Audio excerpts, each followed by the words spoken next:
Hell yeah, my dogs. Hell yeah, the What's boys up? are back. The Duda Are crew we once back in again. town? The Duda crew rides again. Back, tag team back again. What's up, man? I think Duda Ben's crew Ben's part officially 2. our unofficial co-host. Yeah, I was thinking the same thing. I was I just like like, it. I like it anytime, bro. I yeah. love it. I love to be This on here. podcast has no format, no official members. Paul and I aren't even official members. Yeah, I'm not even sold that I'm part of the Ben honestly might just take my seat away from me and then I might just We are the doo-doo crew. This is the doo-doo crew, like the Yeah. original doo-doo crew. This is what we started with. If you want to hear bad jokes, I dare you to find 3 other comedians that will tell bad jokes as much as us. Yeah, if you want to find 3 people out here trying to throw so much doo-doo on stage, it's unreal. Just Bro. slinging that Hell doo-doo yeah. at the wall, dog. At all Yeah, times. That's what we do, man. So speaking of some real doo-doo, man. So right before, like straight up, it's like 7:55. I'm about to hop up on this thing, right? Yeah. And I get a message from my It's best not even friend. 8:25, so this is less than half an hour ago. Bro, this is literally right when you saw me trying to fix my screen and you couldn't see me the first time. Like this is what was happening. I was checking on my phone as I was fixing this out.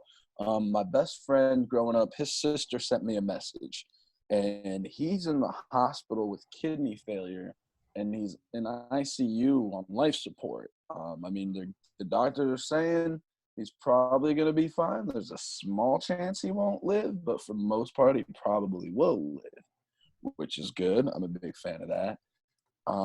But the problem is that they said that his kidneys collapsed from binge drinking. Now, last I talked to him, he was supposedly sober. This has kind of been an ongoing thing that he's been battling with. And I do want to preface this with, I am obviously I'm partial, I'm biased, but he's one of the dopest human beings that alive, like one of just the coolest, most realest people, like most loyal people I've ever met in my entire life. Like he's my best friend in the world. But the one thing about him is he went through a lot of stuff when he was a kid, like a lot of abuse and stuff that people didn't find out till it was like one of those things where the story is crazy. And I don't want to go too much detail in the story because it's pretty personal. Yeah.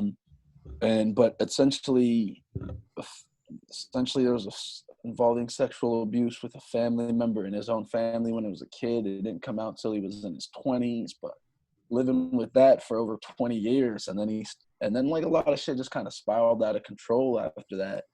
And it's crazy because it's like he still does well. Like he has a house, he has a kid, he has a job, like he does really well for himself. But it's like there's this demon inside that comes from a combination of PTSD, trauma, and anger and guilt and all the feelings of all that stuff. And it just Right. And then when it comes out, it's like this demon that's hard for him to control. And so he ends up in these situations where, whether it's his kidney shutting down this time from drinking too much, or like him getting in an accident, and getting and hurting and having to go to jail, just a lot of stuff that happens, and it all stems from kind of the same place. And for me, it's a challenge because we're like brothers. He's I always tell people he's like the brother I chose. And his family's like my family, and I don't know what to do. I don't know what I can do. Right. And that's Yeah. the part that's frustrating. It's we're talking, I've been we talk pretty consistently, and I can tell when he's doing good because we'll be talking, and then recently I kept trying to call him and nothing, just get nothing. And that's when I started feeling what's going on? And it's funny because I was about to call him tonight. And sure enough, right, I was going to call him after this because it's about a time difference from where he lives in Colorado, so around 10 it'd be 8. And then I get this message, and I'm just I don't know. How long did you think he was sober for? Last we were talking, he said it was close to 4 months or so that he hadn't. He said he was going to AA and he's gotten his chips for at least a month or 2. Yeah. And then next thing you know, according to what I heard, is they know he's been binge drinking for at least the last 2 weeks, if not more. And I know from experience, this is the same kid, mind you, that when we were roommates one time, I picked him up from detox. We were hanging out one day. Things got a little out of hand. We go our separate ways. I get a call that he's in detox. I'm like, whatever, bro. I don't care about our fight. Whatever, dude. I don't give a shit. Just let me know when you're out. I'll come pick you up. All right? Because usually they keep you until you blow zeros in detox, right? You have to, like, blow breathalyzers every couple hours. Once you blow zeros, they let you go. So I'm waiting until he's blowing zeros. Usually it's probably around, depending how fucked up somebody is, it could be, like, noon, it could be 3, it could be 4, whatever. I'm waiting to get a call from him. Never get a call from him. I get a call from him the next day. And he's like, yeah, can you come pick me up from detox? I was like, I thought you were getting at what happened. He's like, I got out of detox, went drinking with people in detox, and ended up back in detox. Oh. So this is the same guy. I love him to death. But like, I don't know, man. Damn. The crazy part is because of everything we've been through and because of some of the things that happened involving some people at the time, it's always like he didn't really spiral like this out of control until like that stuff happened. So because of it, I always feel guilty, like I'm somehow responsible in a weird way. And I mean, we'd have to go more into details, but yeah. So that stuff just happened literally like as I was trying to figure out how to get this thing to work on my computer. So my head's I'm all over the place right now, man. Damn, dude, that's fucking heavy. Well, it's a lot. It just I don't know. Anyway, welcome to our comedy podcast, everybody. Just keeping it light. Corona, I wish I had zoo radio sounds to play. Morning zoo. Oh my god. That's fucking real heavy. Yeah, man, I can relate. I got friends that are mixed up with opiates and heroin and pills and stuff like that. That's like one of my fuck up friends, like always in some situation and got to go pull them out of the hospital and shit. And it's not easy to deal with. Yeah, I can't imagine this quarantine is treating like addicts super well. I think this month is starting to break a lot of people. Like most people are just bored with quarantine, but like we're like the second month in now. And it's fucking tough, dude. It's hard to deal with like the isolation and sitting with your thoughts all the time. Dude, every day is different. I have a day where I'm fucking like, damn, I'm really killing. I'm like adjusting, and then the next day I'll just be like, damn. It's like every 2 weeks for me. I'll be good for like 2 weeks. I'll be on like diet, exercise, meditation, and then I'm just like eating junk food, skipping my workout, not meditating. Yeah. That's man, like the weirdest part is like I work from home, and so like our other roommate moved out, so kind of the rest of my house doesn't really have any furniture besides like the kitchen. We don't have like a real living room or anything like that. Like mostly my room and the kitchen. So sometimes I'll just be sitting here like I need to do something. I'll just be like walking around my room pacing because I'm here for work 8 hours a day, just in this little fucking room all day for at least work 8 hours a day. And then I'm just like, what the fuck do I do now? Man, I started reading French. I started cooking. Nice. I got back. I'm trying to get back in shape. I go running now. I hate running. Yeah, me and Jesse just fucking pounded the iron today, dude. Where'd you guys go? Dude, Jesse's basement, dog. He's got a weight bench, and we fucking put up some fucking. Hey, put up some weight. Yeah, a little bit. I was like, dude, if Ben was here, we have to switch more weights on in between everybody. Because like, I remember when I went to the gym with you, I was telling Jesse, I was like, it's crazy. Like, I knew he was gonna be stronger than me, but like, I was using like a 25 pound dumbbell, and then Ben would do the exact same exercise with a 60-pound one, and I was like, he's 3 times stronger than me. 3 times. Like, that's it's so much. I don't even know what we got for weights down there. Like, there was 50 pounds on the bar, and then there were 2 25-pound dumbbells. So we were just fucking around with that for like half an hour.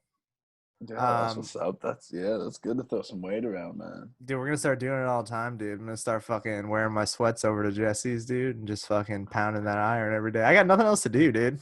Are you still This is Paul's kick this week. He's like, I'm going to get in shape. We're going to lift some fucking weights. I'm not even getting in shape, dude. I'm just bulking. I decided. I was like, I don't give a fuck about my body fat, dude. I want to be one of those dudes that looks like a Geo dude from Pokemon that just is like a big fucking fat rock. But you know, like a D lineman. That's the kind of build I'm going for.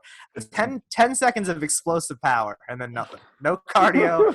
Just 10 seconds of meal to move a fucking car. You just need a little definition. Yeah, then I need a sub. Then I need to like sit down, put an oxygen mask on. That's what I'm going for. The The Are you richer still see working, more.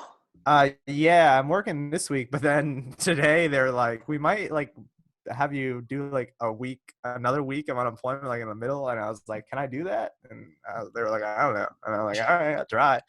So Can you just it's jump all. off and on unemployment? I have no idea, dude. I mean, I feel like because it's like you claim per week, so it's like if I don't work for a week, I think I can claim. Yeah, because while you're on unemployment, yeah, you can do that. Like put in like a week and you can request benefits, and then if you're Yeah. not doing it, then you have to like do other stuff. But Yeah, so I think maybe I'll do that. Either way, I don't know. Like I've just been doing a lot of outdoor work, which is nice because like I want to try to make my routine like go for a little jog in the morning, and then I kind of do like it's like kind of like landscaping, I guess. So a lot of the work I'll do, like I put a backpack on my back and shit. So then I do that during the day, and then I'll fucking lift some weights at the end of the day. I just feel like doing that much physical activity after a month or two, I'll definitely see a difference. So especially if I'm not drinking. Dude, I haven't gained any weight, even though I've been eating like shit. I think it's strictly because I haven't been drinking. Like I feel like I'm at the exact same weight I was at the beginning of all this, which is surprising because I feel like I've just been sitting on my ass and eating for most of the time. You're off soda too? Yeah, just for the last like 5-6 days, but I'm trying to be. I wasn't even drinking much of it before that, but I'm trying to be like strict about it now because like that's the easiest thing to fucking kick. Is just like only drink black coffee, and because I love black coffee, so just like water and black coffee all day. That's all I drink. I drink 3 black coffees in the morning, 2 glasses of water, and then sometimes I'm so hydrated I don't need to drink any water until like noon, until like lunchtime. that's so crazy how you guys drink coffee like that. So like, I don't drink coffee at all, right? Like, I am not a coffee drinker. Weird thing about me, I wake up and I'm like this. It's like I don't use an alarm. I wake up at 6 in the morning every morning, or 5, 7 sometimes if I go to sleep super That's late. the Kramer method, dude, from Bro, Seinfeld. He's I got never set an alarm. Bro, alarm. I never set an alarm. Like, even when I have to wake up early, I'm just like, I know I'm already going to be awake. Like, if I drink coffee, I'm like a crackhead. I'll be like, I smoke rocks. Like, I'm fucking losing it, bro. Like, I don't know how people fucking can drink coffee. When like we that. get coffee together, you end up buying something that looks like a milkshake that's got like whipped cream and shit on the top, and there's like syrups. You like girlfriend coffee, dude. You're a big girlfriend coffee drinker. I drank one of your nitro cold brews, bro. I didn't sleep for like, it took me like a week, and I didn't sleep for like that whole week. Yeah, fuck me up, fam. Bro, I took like 2 sips of that thing, and I was like, oh. Yeah, you were cracked up. Like, I was juiced from like 2 sips. Like, I don't know how you do that shit, bro. You're like, yeah, I had one, it was this big. Then I drank the next one, it was this big. Like a large nitro cold brew at like 4 in the afternoon, like after I get out of work. Hell yeah, dude. This is my second one of the day, my second large iced Americano of the day, dude. Oh, that's a good one. Oh, I haven't had a nitro in like 2 months since before quarantine. Oh, bummer. Never be able to sleep. I'll get a Dunkin's cold brew, which is okay, but it doesn't have that crema of the nitro. Oh yeah, just put it in my fucking veins. I don't need the taste. I don't need anything, dude. Just give me that shit in an injection if I can. I love that shit, dude. I fucking love it. I feel like I'm pretty like I don't know.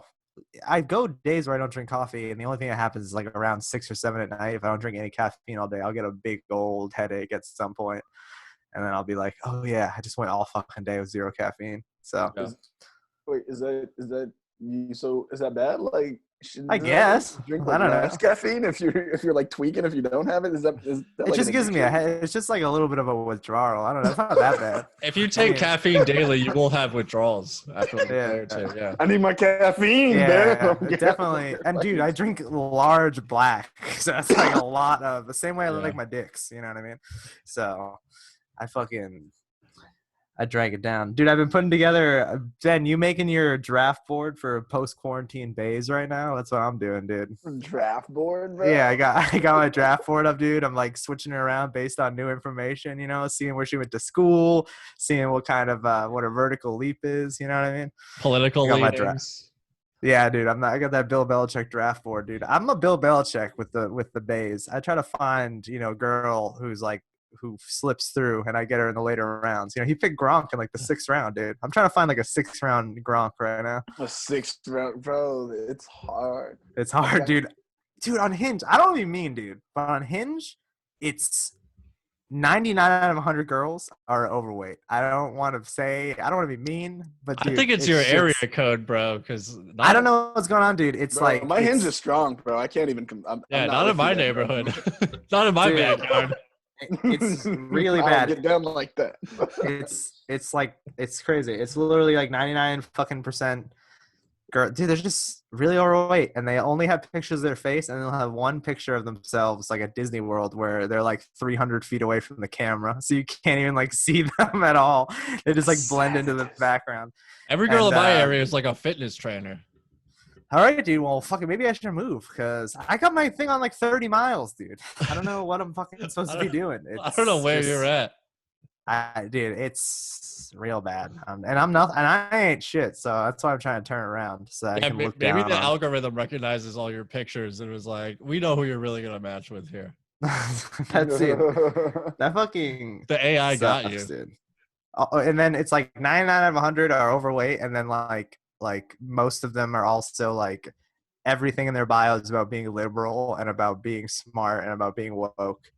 And then they have their Venmo under it for me to send them fucking money because instead of donating it to like some cause that's important because they're so woke, they'd rather have me send them $5 so they can buy a frap.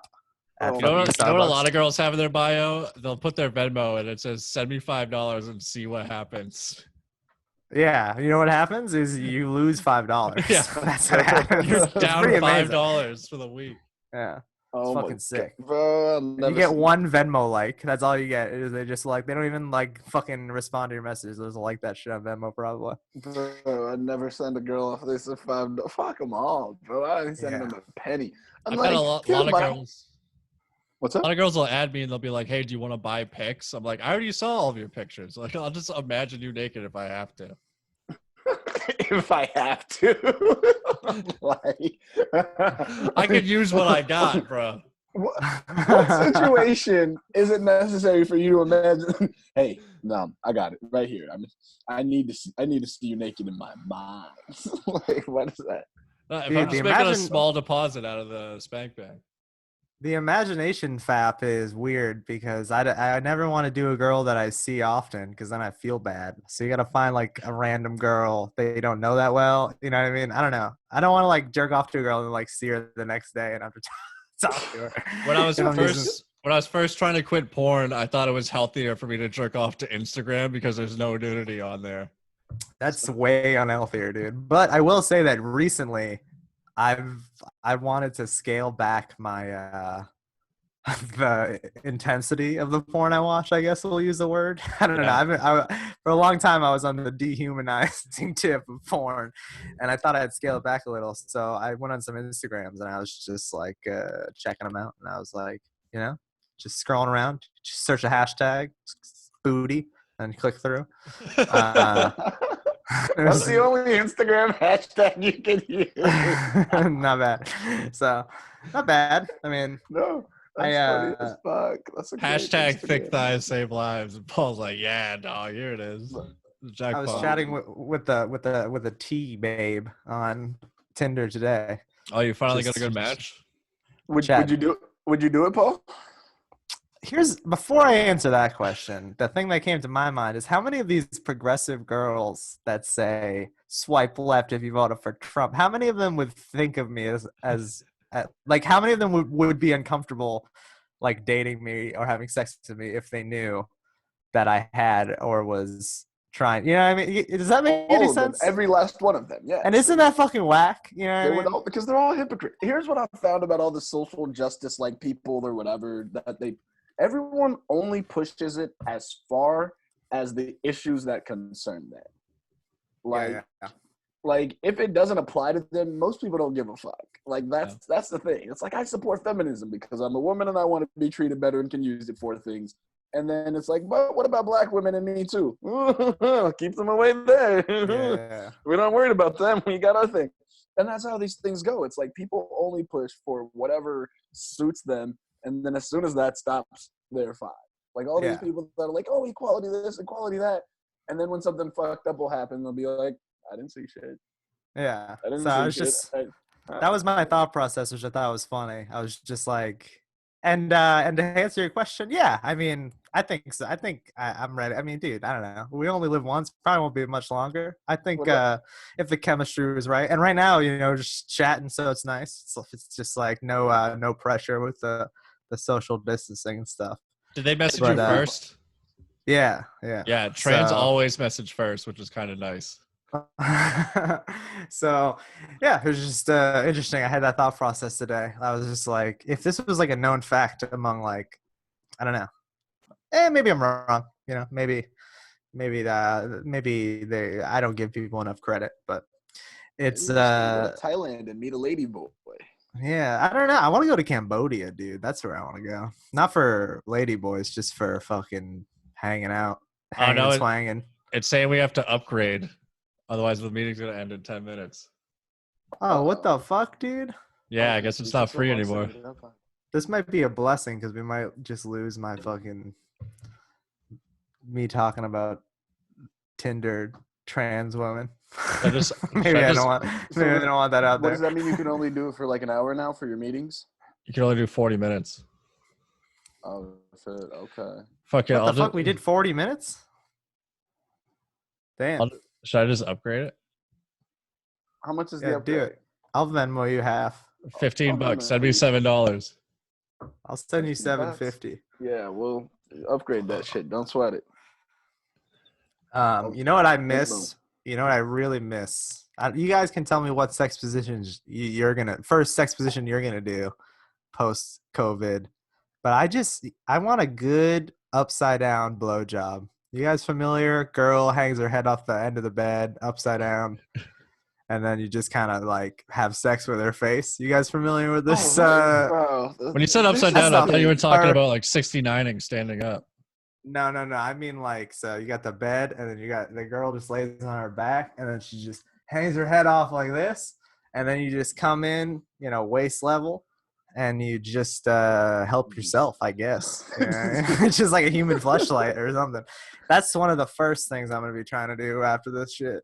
Bro, I always feel weird doing that. Like if I go in, I have like this level. Once I cross a specific threshold in terms of the shit that I did with this girl, we can't go back to just being friends or hanging out in the street. Like that's not how this game works, right? Do you ever feel like that? Like if you did some like too crazy of stuff. When like I you was younger, I think I had a hang up about it, or like, because dude, if the girl's game, I will do some truly despicable shit, dude. I'll do some shit which that is would make. fine. But how do you feel afterwards when you're like hanging out with her in public? Like, do you guys just go get some food afterwards? I used to have a little hang up about it, but now I guess I just don't give a fuck, dude. Kind of like the like I don't know. I like the when I was talking about like how that the transgender girl messaged me. I feel like a few years ago I wouldn't even consider it, but it's mostly just like a societal reason. You know what I mean? It's just like so I'm trying to erase that type of thinking from my brain. I'm trying to just be like, I don't know, man. If I fucking kind of want to do something, why am I gonna let like? Because that was my only hang up is like, I don't know. I feel like so. Well, for me, it's not really like a society thing. I guess it's like a mental hang up in my own mind. You know, like you know how like certain people you do certain things with, and outside of that context, it's weird to see them. Like, you ever saw a teacher outside of school and didn't recognize them because the context was different? Right. You're like, I only know you in the classroom. Even if I leave work and then see someone at the store, it's weird. Yeah, it's fucking weird, right? So I feel like once me and a girl get past a certain level of shit that we did, then I'm like, we are now bonded in like that level of like, hey, this is what we do. We are here.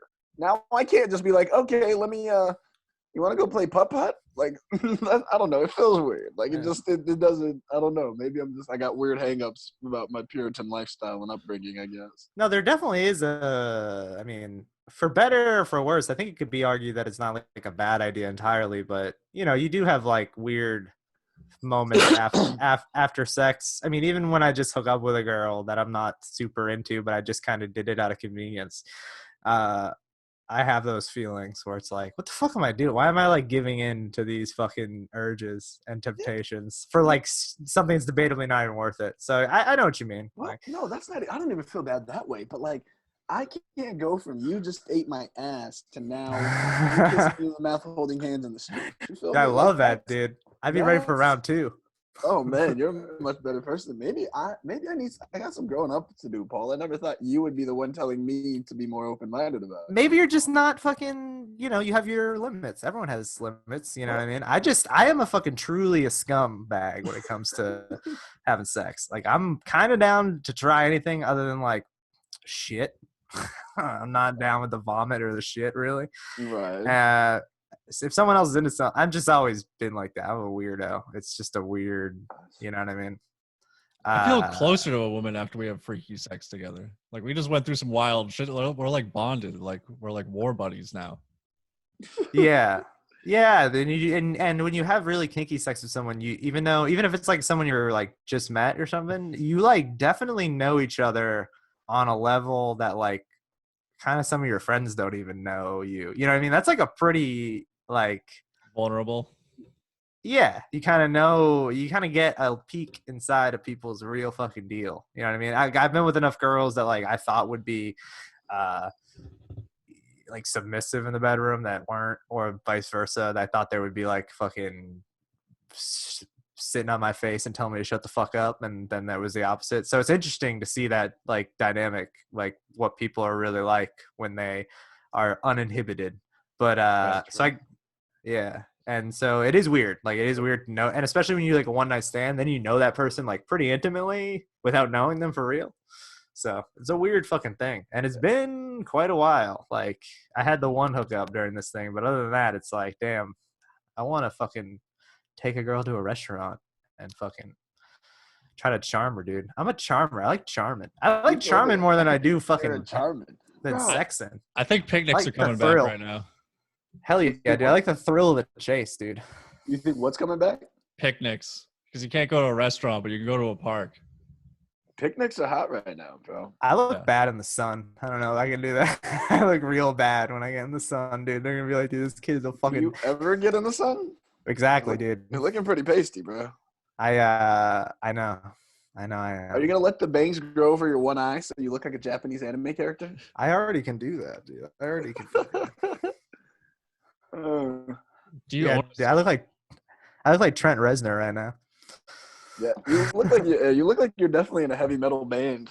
Fuck yeah, dude. That's what I'm going for. I want to exclusively have sex with girls that wear like fucking Doc Martens after this, and fucking dude, know what the best thing when you're on Tinder swiping is? When you see a girl that's got one of those leather collars with the metal ring. You guys see they're like wearing it in one of their pictures, just like out and about. Dude, that is a dog whistle for I want you to slap me in the face as hard as you can and fucking rub my and like do whatever the fuck you want. That's just like that is very much a little subtle sign for. I thought that was proving that they don't have an Adam's apple. Maybe. Because I would hurt if I wore one of those. No, it's just like it's just like a little subtle hint. Usually, I mean, obviously, anything's possible. Same thing with the the chokers, like the plastic fucking bendy necklaces. Yeah, you familiar with that at all? The plastic chokers. Yeah. Yeah, not all the time, but sometimes it's a good indicator too that the girl's down to clown. You know what I've been seeing lately on Instagram is fish under ripped jeans. The fishnets, that's been hot for a minute now. Has it? That was hot. That came back. I'm down with that. Like wearing like low waist jeans with the fishnets showing up higher. Yeah, that's a thing. Yeah, Paul. Last time we talked, you were talking about how you were like ready to settle down, like you were thinking about retiring from the game, being a coach, wifing up. Dude, I'm. Yeah, dude, I'm already flip-flopping on if I should have fucking even brought up the fact that that fucking transgender girl messaged me today. I feel like someone's going to watch this podcast and be like, why are you even fucking making a big deal out of it? It's just, it's interesting. You know what I mean? People are going to be upset that you broke quarantine to hook up with an Asian girl. Yeah, that's true. People are already upset with me in general. So there's nothing really I can do about it. You know what I mean? But you still off the grid? I'm still on. I might got on Facebook now, which I should get off of. But also, I matched with a girl in a wheelchair. Haven't talked to her yet, though. Oh shit! You matched with a girl in a wheelchair? Yeah, and in her bio, it straight up said something like, "I just want to fuck" or something like that. Like she was just like, yeah. I think it was like an old bio probably, Oh, but no. that You was play funny. Keep rolling when you matched with her? Yeah. Keep rolling, bro. No, it's fine. I'm, All right, go on. I'm gonna take fucking Molly and go. I'll be rolling, and then I'm gonna roll in there. A lot of rolling happening. Yeah, she was. Yeah, it was just like her bio was just like looking to get that fucking dick or something like that. I was like, that's fucking crazy. She'd be like, "Yeah, I'm disabled. Just roll with it." You ever seen Freddie Got Fingered? Like 20 years ago. Yeah, a long time ago. Yeah, I he hooks couldn't up with the recall. girl in the wheelchair, and she turns out to be like the freakiest chick ever. Oh, I think I Probably. vaguely remember that. Dang. I wonder how that would even work. She couldn't feel her legs, so you're just like hitting her with a baseball bat or something, like smashing her legs. If she can feel her legs, can she feel her vagina? I guess so. Yeah. In the I think movie, it's probably case by case basis. You know what I mean? Yeah, maybe. Well, because I mean, it's in the area. I don't know the scientific part of it, but Imagine if someone couldn't feel their vagina, and then you could just like, you could tear that shit up, dude. They wouldn't give a fuck.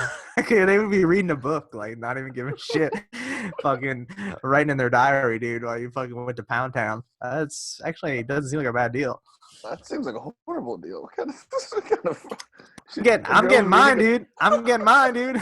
He's reading a book. Paul's just going to town. I'm feeling this dick right now. No, I'm not. I get. You like that? Yeah, maybe. I probably would. I mean, I'm assuming I might. Yeah. You know what I thought I had the other day, Paul, when I see that? Because before, you're talking about, like, you know, like when you're swiping through, like, Tinder and you see, like, the low-hanging fruit where you're like, this I could probably do. And then I'm like, the other part of me is, like, whenever I watch porn and I see all these, like, crazy hot girls on out, I'm like, why wouldn't I at least get hot hoes? You know what I'm saying? Like, I mean, it's weird. It's a weird thing. I feel like you're not allowed. I mean, if you look like me, you really shouldn't be commenting on anybody's attractiveness. I mean, I look like I edit videos for Alex Jones. You know what I mean? Like, but it's, I don't know. But and then it's like the looks thing is weird because there's some girls that like either like they're in good shape and they look all right, but they have the exact same face in every single one of their pictures. And they look like they're dead inside. And it's like, this is weird.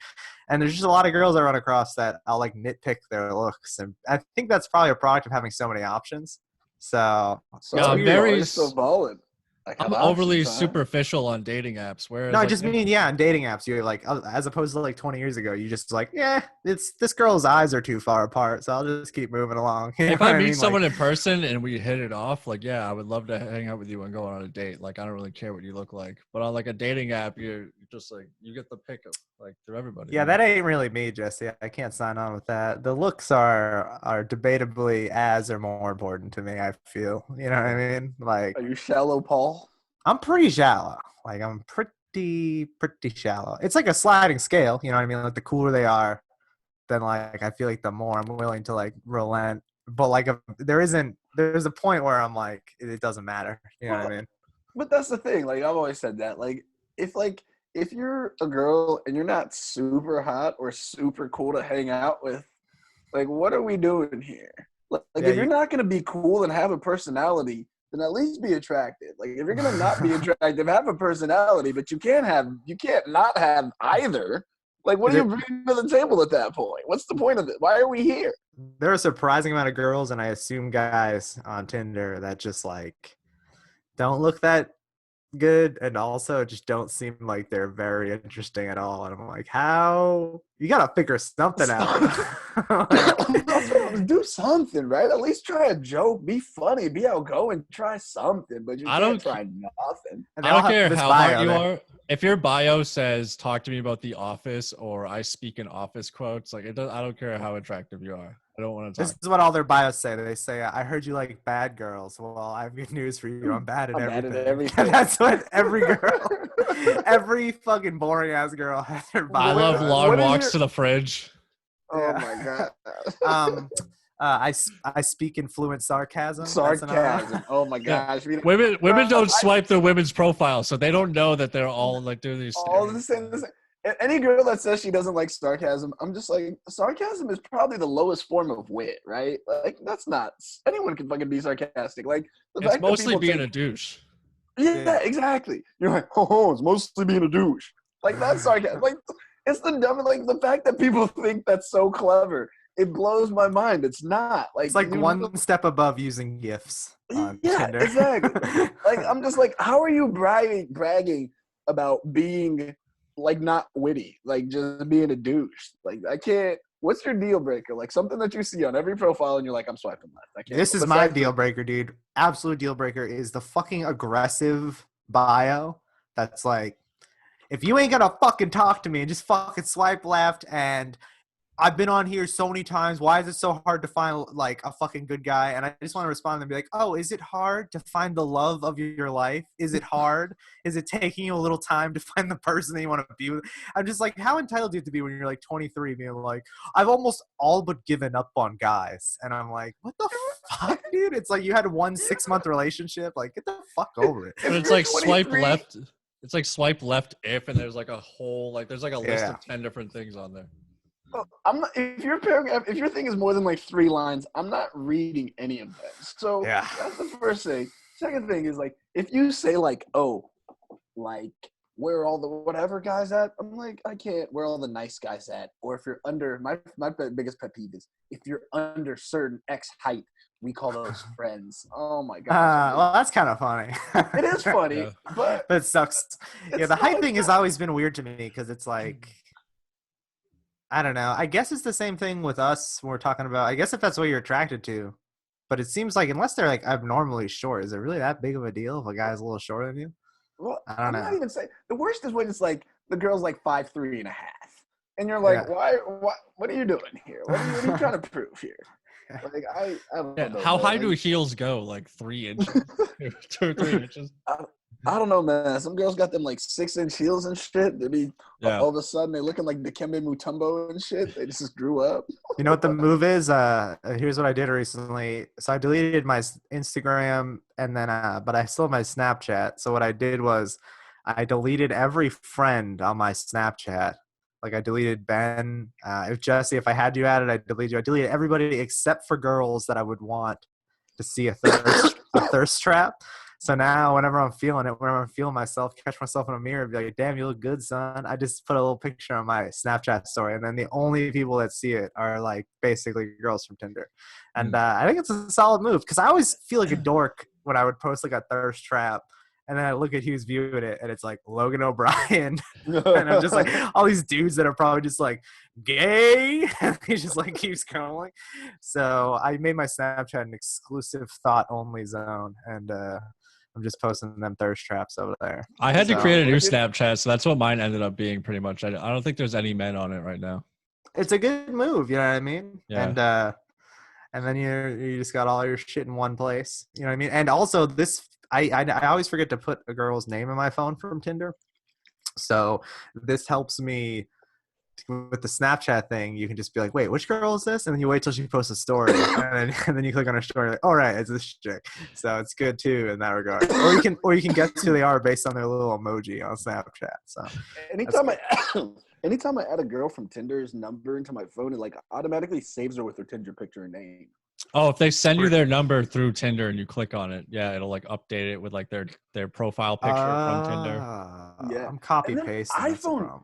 Yeah, iPhone does this weird thing. Have you ever done this thing where, like, from iPhone where it says, like, you'll be, like, texting someone, and then it'll say, like, maybe their name and have the little, like, Apple picture or whatever up on them? You ever notice that shit? You can set it to, like, automatically send people your contact info, and you can set your profile picture and stuff. That's probably what it is, because I never add people's numbers to my phone. Like, there's people that I've been talking to for years, and they're just a number in my phone. And then so I do that with most people because I got tired of saving, like, especially like Tinder and stuff. Like, why am I going to save all these random girls' numbers and we're going to text like one time and never talk again? Dude, there's so many. Then when you go through it in like a few months, you just cringe so hard at the fact that you had like a 6-word conversation with someone that's never texted again. I'm like, I'm not gonna bother to save your name in my phone unless I know I'm gonna be using this for a time. Like, there's no way. Yeah. And then iPhone just adds it, so now it's even convenient. It's just like, maybe it's this person. I'm Dude, like, this is a good transition into our segment that we have, Ben, where we're gonna answer the questions they have on dating apps. That the way you would really want to answer these questions if you weren't trying to have sex with these girls. You know what I mean? Like, if I was not trying to have sex with these girls, if you were just gonna either like, if you were gonna, obviously you can do jokes, or if you just want to be real, you know what I mean? A random fact that I love: women are stupid. A random fact that I love. My penis is actually technically of average size. Technically, that's my favorite random fact. Honestly, if the best dating app, you know what it would be? It would just be like trying to fuck. Yeah. And then like they just click yes or no. Trying to get the pipe.com. Yeah, there's like a sanctioned location that it's just like safe. You just go hang out, and if it's cool, it works. Swipe left is not trying to fuck. Swipe right is trying to fuck. Dude, it's closed down right now. But on Reddit, they have a dirty R for R. And you would just go on Reddit and you'd be like, this is me and this is what I'm looking for. And obviously it's probably 90% dudes. But there was like a Reddit. Also, there's another one called Random Acts of Blowjob, where you can go on there either offering your blowjob services or trying to find someone else's. Again, probably 99% dudes on there, but I'm sure if you were patient enough, you could fucking... I think there is another Reddit that's much less used called Random Acts of Eating Pussy. It's like 1/50th of the traffic that the blowjob site has. Random act of getting HPV. Yeah, random acts of getting throat cancer. Oh my God. It's Billy Pussy. Are we still doing that? Dude, I exclusively eat pussy. I wear a chastity belt all day, dude. I don't fucking. I get dominated. I get a heel put in my ass, and that's all I do. You gotta give to receive, dog. Yeah, giving is the best gift of all. So they say. Maybe that's different in Kwanzaa, Ben, but I don't know. I love giving, bro. But here's the thing. I don't mind eating pussy, but eating like a new girl's pussy, bro, I don't trust these. Dude, when I like it, I love it. When I don't like it, I hate it. That's how it goes. It's like something to do with some girls. I'm just like sitting in my truck during the day at work and being like, I want to munch that box later, dude. I will say, there are some girls where you're like, that's cool. But like 90% like, nah. I'm a big fan. Big fan, dude. I'm a simp. So you know how we do, dude. We fucking we're down for it at all times. Oh my gosh. I mean, I guess. Really, dude? You're not, dude. I love it, dude. Simp. Someone into munching pussy. The original meaning. I see. That's it. All right, give us another question. Or Tinder prompt. Biggest risk I've taken. Probably not wearing a condom most of the time. Yeah, definitely.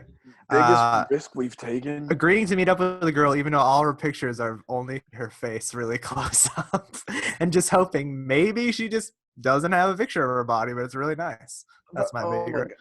That's because every time you look at a picture, like I look at pictures on like any dating site, I normally, if I think she's like a 8 in that picture, I'm like, she's probably like a 7, 6 or 7. If she looks like she weighs 130, she probably weighs 160. Like this internet trippy thing. But I feel like that's the greatest salt you got to take it with. You know, you got to be like, all right, I'm figuring she's super hot, so she's going to be just decent in real life, which is fine. I'll take this. I've actually noticed, so I had the iPhone 4 until like a few weeks ago, which was really small. And I got the iPhone 8 now.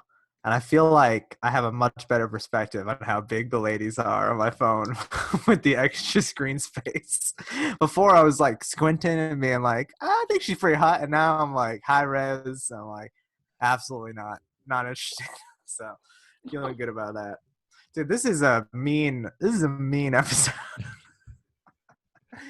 People are not going to enjoy this one. You're not going to fuck us after this episode. Well, you weren't going to fuck us before us. Anyway. Here we go. I think Ben already answered this. Don't hate me if I don't eat pussy. Don't hate me if I occasionally,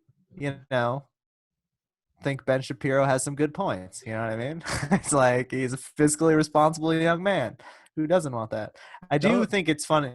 Don't hate me if I tell you that I used to be a juggalo and was at the Yeah, the juggalos last year. That's actually a perfect one. I used to be a juggalo.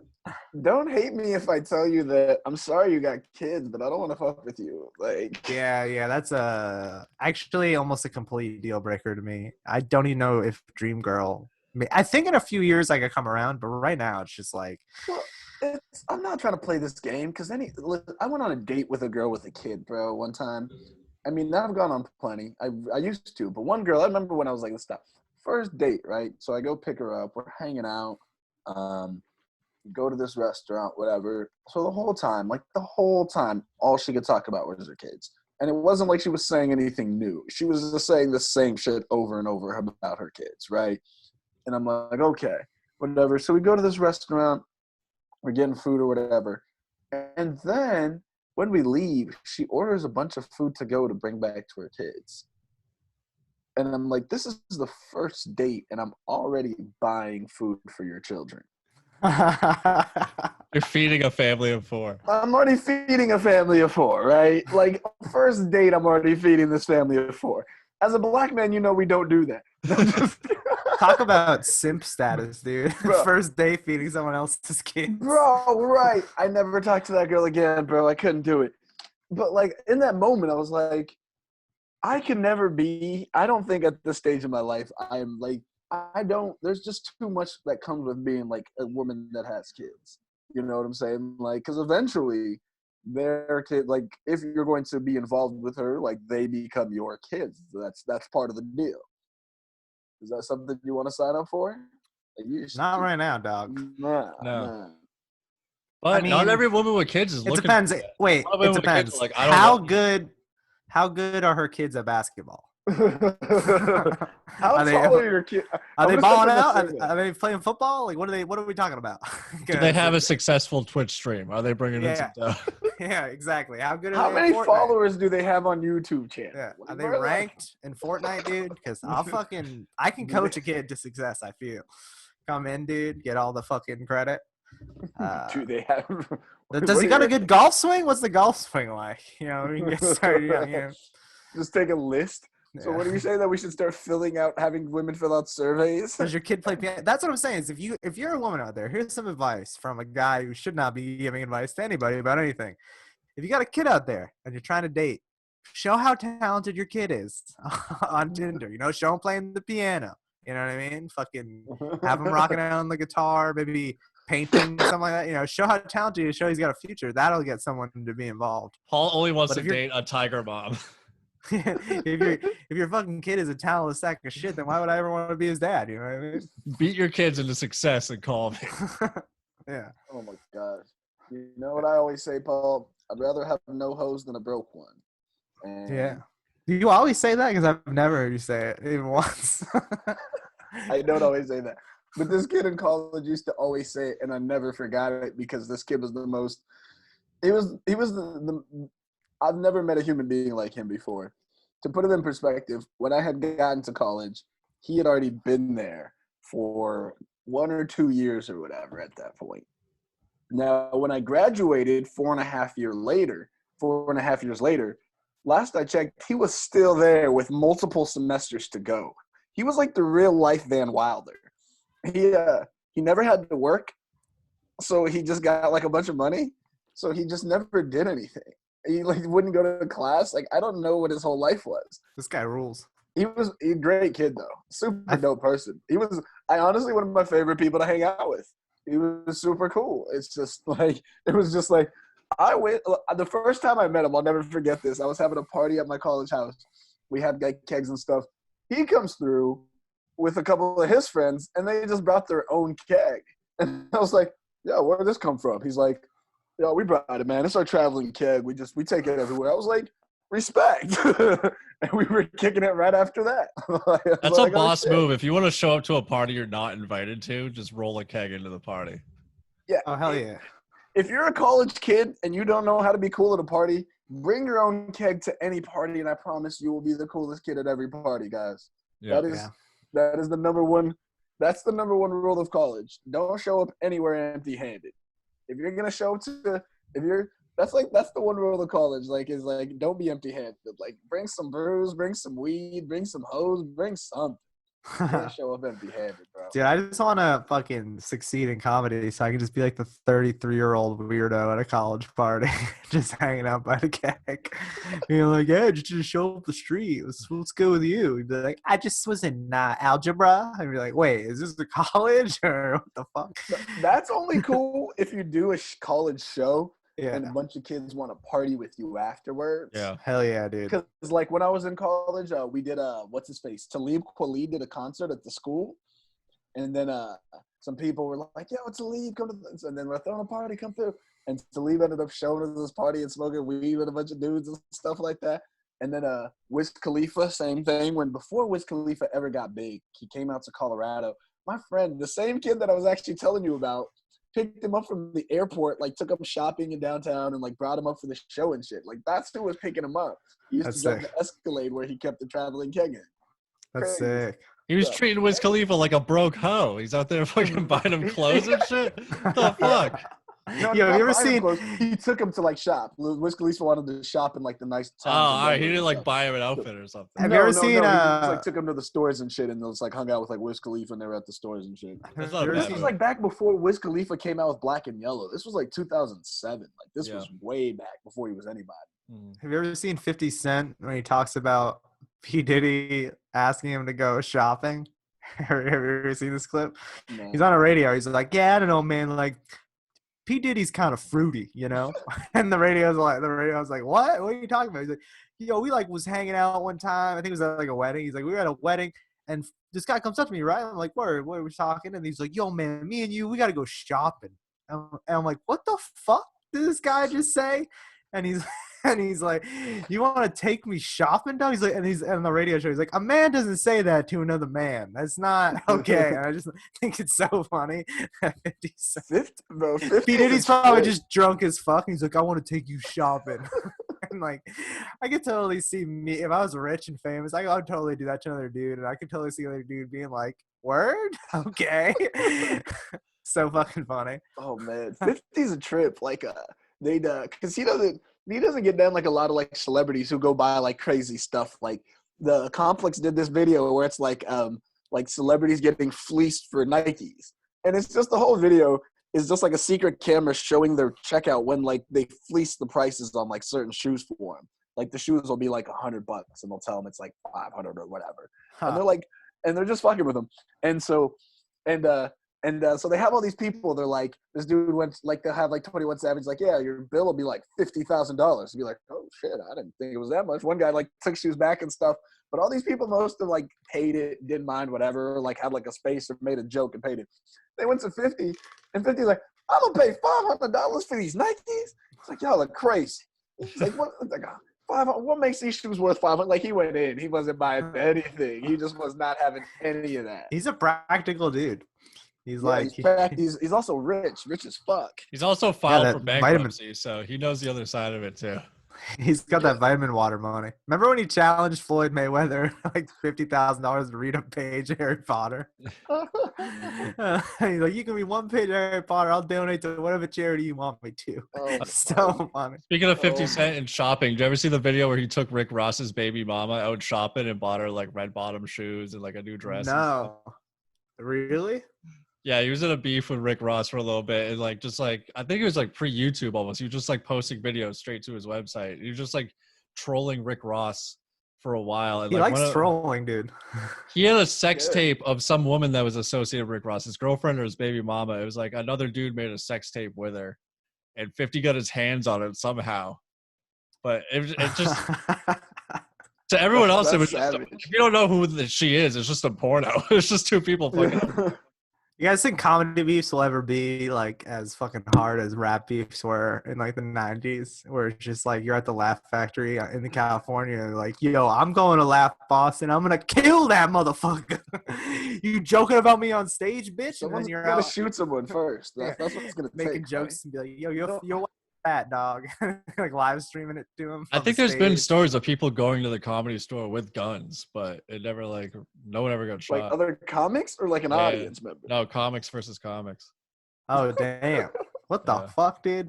That Comedy Store was the Wild West back in the day. Yeah, that's fucking, dude. Dude, on my fucking equipment today when I went to work, it says Trump. Sorry, my fucking dad wrote Trump on the side of one of my pieces of equipment.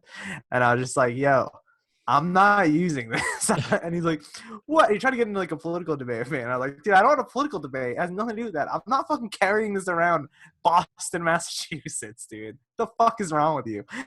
And I was just like, the whole day I was just like not trying. Every time someone called to talk to me, I would just like put my hand over it and be like, word, okay, cool. Because with this fucking beard right now, dude, everyone looks at me and they're like, yeah. Definitely. This is one of those pieces of I love shit. that Trump puts his name on everything, and now his fans are putting their names on everything. Because Brianna and I drove by a house, and on the foundation, they painted Trump in red, white, and blue. If you go on the White House's website and you go to a website that doesn't exist, it brings you to a page, and it says it's a picture of Joe Biden. It says, "Looks like you're as lost as this guy." And that's on the it's either the White House website or Trump's website. It might be the official White House website. Trump's always trolling, bro. Dude, that's fucking funny. That is hilarious. That's a deep troll. It's a picture of Biden being like, whoa. That is the deepest troll. Like, you know, he's probably giggling in his pants that he did that, bro. In his diaper, he's just over there shitting himself in his diaper, laughing so hard. Imagine having to work with fucking, oh my God, dude. Just like, he's just so like nasty, dude. He's just like a nasty man. The problem with it is that some of the stuff he does is actually funny, and then people like get mad about it, and then I think that's dumb. Like the part where, like the time when he was like, that woman said that she got tested for COVID or some shit like that next to him, and he's like, "No, I'm out." He walked off the stage, like pretended to walk off the stage, and people got so hurt. Like she said her husband had COVID or some shit. He's like, "Nope," and he pretended to walk off the stage, and people were like, "Oh, blah blah." I was like, "All right, that was kind of fun." Yeah, dude, he's fucking. I wish I could do that on stage during a show and not look like a bitch. Like if the audience sucks, be like, "No, we're done here. We're done. I'm sorry." I'm fucking out. Yeah. I wonder if there's any part of him that's just like, what the fuck am I doing this for, dude? This is fucking not what I signed up for. Bro, shit every sucks. Part of it is doing that, bro. That dude wants to go to Mar-a-Lago and play golf. He doesn't want this heat. Did you see Obama came out? It was just like, yeah, this is like pretty fucking not well handled right now. Like it was just like some quote in a newspaper, like, well, what do you think about the coronavirus, how the White House is handling it? And he was like, it seems pretty chaotic over there. And I was like, what a good word to describe what is going on in the White House. It's like every time you see a fucking press conference, it's just like chaos. There's like, I don't know, the fucking syringe bleach into your veins or something. I don't know. We're figuring it out. It's just like it seems like a fucking when you talk to a mom that has like 7 kids, it's like she'll just say shit that like doesn't make any sense because she's just deliriously tired all the time. Like every time he's talking on the podium, he's just like, "What the fuck did you say to me, dude? I'm fucking tired." Yeah, she's probably fucking tired all the time, or she was when she was right there. All right, I'm fucking out.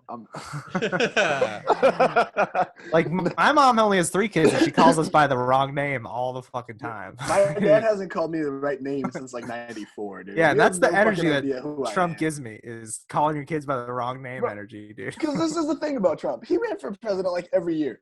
I think like straight up, this is what I think went down with that whole situation. He always ran. No one ever took him seriously. He'd get his name, his little attention, and he'd walk off. And then I think he was going to do the same thing. But he started getting a little steam. He's like, I'm going to play this out because it gets me more heat or whatever, and I'm going to drop out right it is. But there was some people in the United States that were feeling real fucked up from a lot of the central part of the country that lost all the factories and everything moved to China. They were feeling kind of alienated, and they blamed it on the black guy in office. Now you have this white guy that's like, hey, the Negro didn't care about y'all, but I understand you. Like Donald Trump that was born with millions of dollars understands anything these people go through in their daily lives. I don't think he ever went to a debate before. This was like the first time he actually like got on TV and was like debating other candidates. He didn't want any of this smoke. And those people were so messed up to like, yeah, let's vote for this guy instead of that woman over there that's going to be like the Negro. And everyone's like, I guess. And now all of a sudden he's like, wait, what? We won? The fuck? What do I do now? I can't back out. I'm doing this shit. He would hate that shit. Imagine you're in your 70s and people are trying to smoke you out and talk shit all the time. Bro, fuck that bullshit. I'm trying to be in a rocking chair playing some golf or sleeping or some shit. It would be crazy. Well, what would it be like if Hillary Clinton was president right now, dude, and she was giving these press conferences about Corona? Bro, Benghazi all over again. Too soon? Dude, nobody would even fucking watch the press conferences because listening to that woman talk is just, it's like, I don't want to be misogynistic, but she has the worst voice, like, on recorded, in recorded history. I think she's had Corona for the last 5 years while like coughing. she had it way beforehand. Yeah. Bro, she's patient zero. Campaign. They tried 65 different slogans and none of them worked. Like, how do you not be able to come up with a campaign slogan? Dude, I don't know, man. She's like, she's impressively unlikable. Even before you get into all that fucking like Clinton Foundation, like all the sort of not conspiracy, I guess, but like all the shit the dirt that people like to bring up. Yeah, she just is an unlikable person, and which is weird because like Bill's like the most likable. No, I guess just all politicians are unlikable. I mean, Bernie isn't even that likable, and he's like the most likable politician in like recent history. Obama was pretty likable. Oh, true. That's like true. Even if you didn't respect his politics, like you'd be like, I personally don't respect Obama's politics. Yeah. I mean, I'm not like, I mean, whatever. He was fine, and I'm not gonna say I don't respect his politics. Obama was fine. I think Obama had a very difficult line to tread, and I think he understood it better than most. So I can't fault him for his presidency. I guess Bill Clinton and George W. Bush were like semi-likable as well. Just like you know what I mean? You can have a beer with George W., bro. Yeah. Talk about strategery. Yeah. Fool me once, shame on me. Can't get fooled again. You know what's funny is I was listening to that clip and so good. I might say that this might make me seem stupid because I didn't think about that much, but he kind of gets the original intention of the phrase through. He just says it in a different way. Like he's kind of just being like, fool me once. Like the original phrase is fool me once, shame on me, fool me, or shame on you. Fool me twice, shame on me. That's how president. I know. But here's the thing. So he says, so basically he did what I did. He was like, fuck, I fucked it up. And he's like, can't get fooled again. He's basically saying like, don't let yourself get fooled again. So he actually, that quote isn't even that bad. He's just kind of like, it's just funny. He just scraps the beginning of the quote and he's just like, can't get fooled again. He's just trying to get like the point across. Like the best part is if you watch the clip, you can tell he's thinking about what it is. And then he halfway through, he just says, fuck it.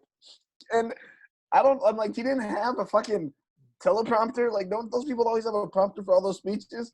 Like, why? Obviously, Joe Biden does not. Yeah. Oh my gosh. Have you seen the Joe Biden hug videos? No, I haven't watched any of that shit, but it's like everyone talks about it, and I'm just like, it's such a weird narrative to like. If Democrats want to win, they need to scrub that tape from the ethers of the internet. It just, you can't. He looks so fucking creepy. It's just like him like going to hug little girls and shit. It's fucking weird. They should have let Yang in, dude. America was ready to vote for Yang. Back on the hinge prompts. Don't hate me if I vote for Donald Trump for a third time. Dude, I think third time. A fun documentary would be get a guy in Massachusetts, and I guess it wouldn't take that long. It wouldn't be like so much trying to get laid, being a Trump supporter on Tinder, but it would just be like, what girls would you like following this guy on his dates if it was just like in your profile you're just like MAGA, and then just seeing like where this leads you on Tinder, like what kind of girls you'll meet up with, like where you're going. Because as far as I'm concerned, like if I had that in my profile, dude, I would get, it's just like 99% of girls are just like absolutely not. You could be like the hottest dude in the world, and it's just like, it's actually kind of respectable. I used to think it was kind of corny, and it is kind of corny to put it in your profile because it's like kind of like virtue signaling or whatever, but it is funny that girls are just like, I don't care how ripped you are, I don't care. But that's why I want to put to the test. Let's get like a supermodel dude and But then do have they be a really Trump have to support. care about that shit? 'Cause Exactly. when I see them in person, I feel like they really care about that shit. Dude, exactly. I think if you were fucking, I think if you had a 12-pack, dude, and you look like Gerard fucking Butler, I think you'd be good to go. I think you'd fucking, they would not give a fuck, dude. You can get, bro. But that is, bro. Like one time I was in college, there was this guy. He was he was on one of those like daytime talk shows, and he used to talk about how like anytime he would just like say like degrading stuff about women the whole time, right? Like that was just kind of his shtick or whatever. Yeah, like me on this podcast. Well, it'd be like when I see a woman driving a nice car, I wonder what man bought it for her or whatever, right? And he like kind of went like viral or whatever, like early in the on the internet. And I remember one time we were just watching this videos at this party, like someone like sent it around, we're watching it, and this girl comes in and she's so mad. She's just like, you can't, Bob, watch this. You got blah, blah, blah, calls us all sorts of names. Goes in on me because I'm dying laughing. I'm like, what are you even talking about? We're watching a video. She goes in on me, tells me she hates me, blah, blah, blah. Like, just sells me the worst human being. Okay. And then the end of the night, I ended up hooking up with that girl. It doesn't mean anything what they say, bro. Like that's just nonsense that you put on a. It's different when you have it on a phone screen that you can just say it and not be tested on it versus when in real life you have to walk the shit that you say. And that's the difference between like online dating and what people like actually do in real life. Very different things. Yeah, there was a girl today, her Hinge profile, one of the questions is like a cause I care about. And it said any cause pertaining to oppressed people. And I was just like, what a cop out of a fucking answer. So you have so much time in your day that you're just a hero for every oppressed group that exists. Like who's oppressed today? Like who's complaining today? Oh, it's just like beyond that, it's just like, dude, that means you do nothing because you can't focus on everything. Any oppressed group. Like, what have you actually done? That'd be like if like I was pretending to know about football because I wanted like Ben to like me. He's like, "Well, who's your favorite NFL team?" And I'm just like, all of them. I just like all the teams. Yeah, it's just like any sport. And then Ben would be like, ball. I support. Yeah. I'm a fan of. It's just like so whack and so like transparent to me. It's like, no, you're not. You're not out there championing every cause. Or if you are, that means you're just championing the cause that's like most popular right now, and you're just admitting it. I don't know. It's just it was like a really weird thing to. She's just down to go to any rally. Yeah, she's like, I'm down to drink and fucking march anywhere. Yeah, get a selfie. But yeah, just weird. It's all weird. And then on the other side of it, I don't know. Jesse sent me a screenshot of a Trump voting gal off Hinge today, and that's another weird thing. She was at a rally with a big Trump sign, Trump 2020 sign. Oh my god! I always swipe right on those girls. Remember, because I used to try to make that joke work, where I was like, because if I swipe right, no. You're like, if she's liberal, then she can't cook. No. It was a Tinder joke. I can't remember. From like a year ago, I was trying to make it work, and now I can. It was like I swipe right because if she something about swipe right, and if I hit it right, I can. If I hit it right, I can get them going left or something like that. I don't know. It was stupid, and I used to always do that, trying to like swipe. I always try to match with you. You match with MAGA people? Not. I mean, there's not a ton like in our age range. I think there's some, and then like I don't think I have the appeal. I guess if I tried to present myself in a certain way, I might have more appeal to that. But I think I look like a liberal cuck in my Tinder profile, so I don't think a lot of the girls really want to like. I haven't seen I mean, any. I haven't seen an ugly Trumper girl on. it says I'm vegan in my fucking profile, so I don't think any girl that fucking. I did see one girl and her bio said like no vegans was like the only thing in her fucking bio, and I was just like, again, what a weird thing. Just be like, oh, Leonardo DiCaprio, wants to date me, but he's a vegan, so I want like what a weird thing to just draw a line in the sand about, like. But I guess everyone has their own thing. If you put vegan in your bio, are you thirst trapping or are you virtue signaling? A little column A, a little column B. No, it's actually sort of just like a conversation starter / kind of letting them, if they are themselves, like have any like interest in it. It's like a easy like, oh, let's go to this restaurant for a first date. And there definitely is a level of like, I mean, there's a lot of fucking cute girls that are also vegan on Tinder, so it's like, I don't know. Might as well put it in there. I actually take it out from time to time though, because like I do feel weird about it if I get high and look at my bio and I'm like, why is this even in here, dude? Yeah, because I'm not gonna put carnivore or omnivore. Yeah, well, why would you want to tell everyone that you're a bad person that has no humanity? You know what I mean? Why would you want to broadcast that to everyone? Maybe I'll try it out. I got like stand-up comic, boulder climber, omnivore. Yeah, if you get that Trump fan real quick if you do that. Vote to the right only. It would be funny to just make your whole bio like, I love cops, fucking like just everything. Blue like, Lives Matter, Trump 2020. Yeah. And just All see what lives rolls matter. in, dude. Yeah, I just feel like, dude, you get a lot of fucking military girl dropouts. I see a lot of that. It's like a girl's like will have one picture of her in the military, but it's like it looks like 8 years ago because it's like such bad quality. And you're like, this girl just dropped out of basic training like 3 weeks into it, dude. Like, and she's been using this picture forever.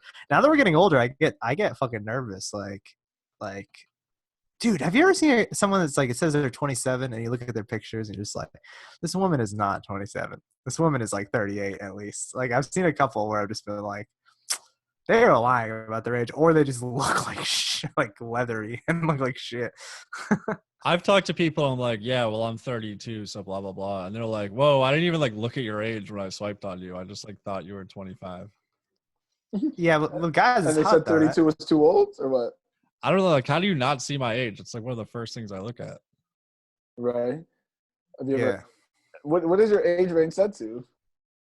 Mine's 18 to 18, so I don't have to worry about what age.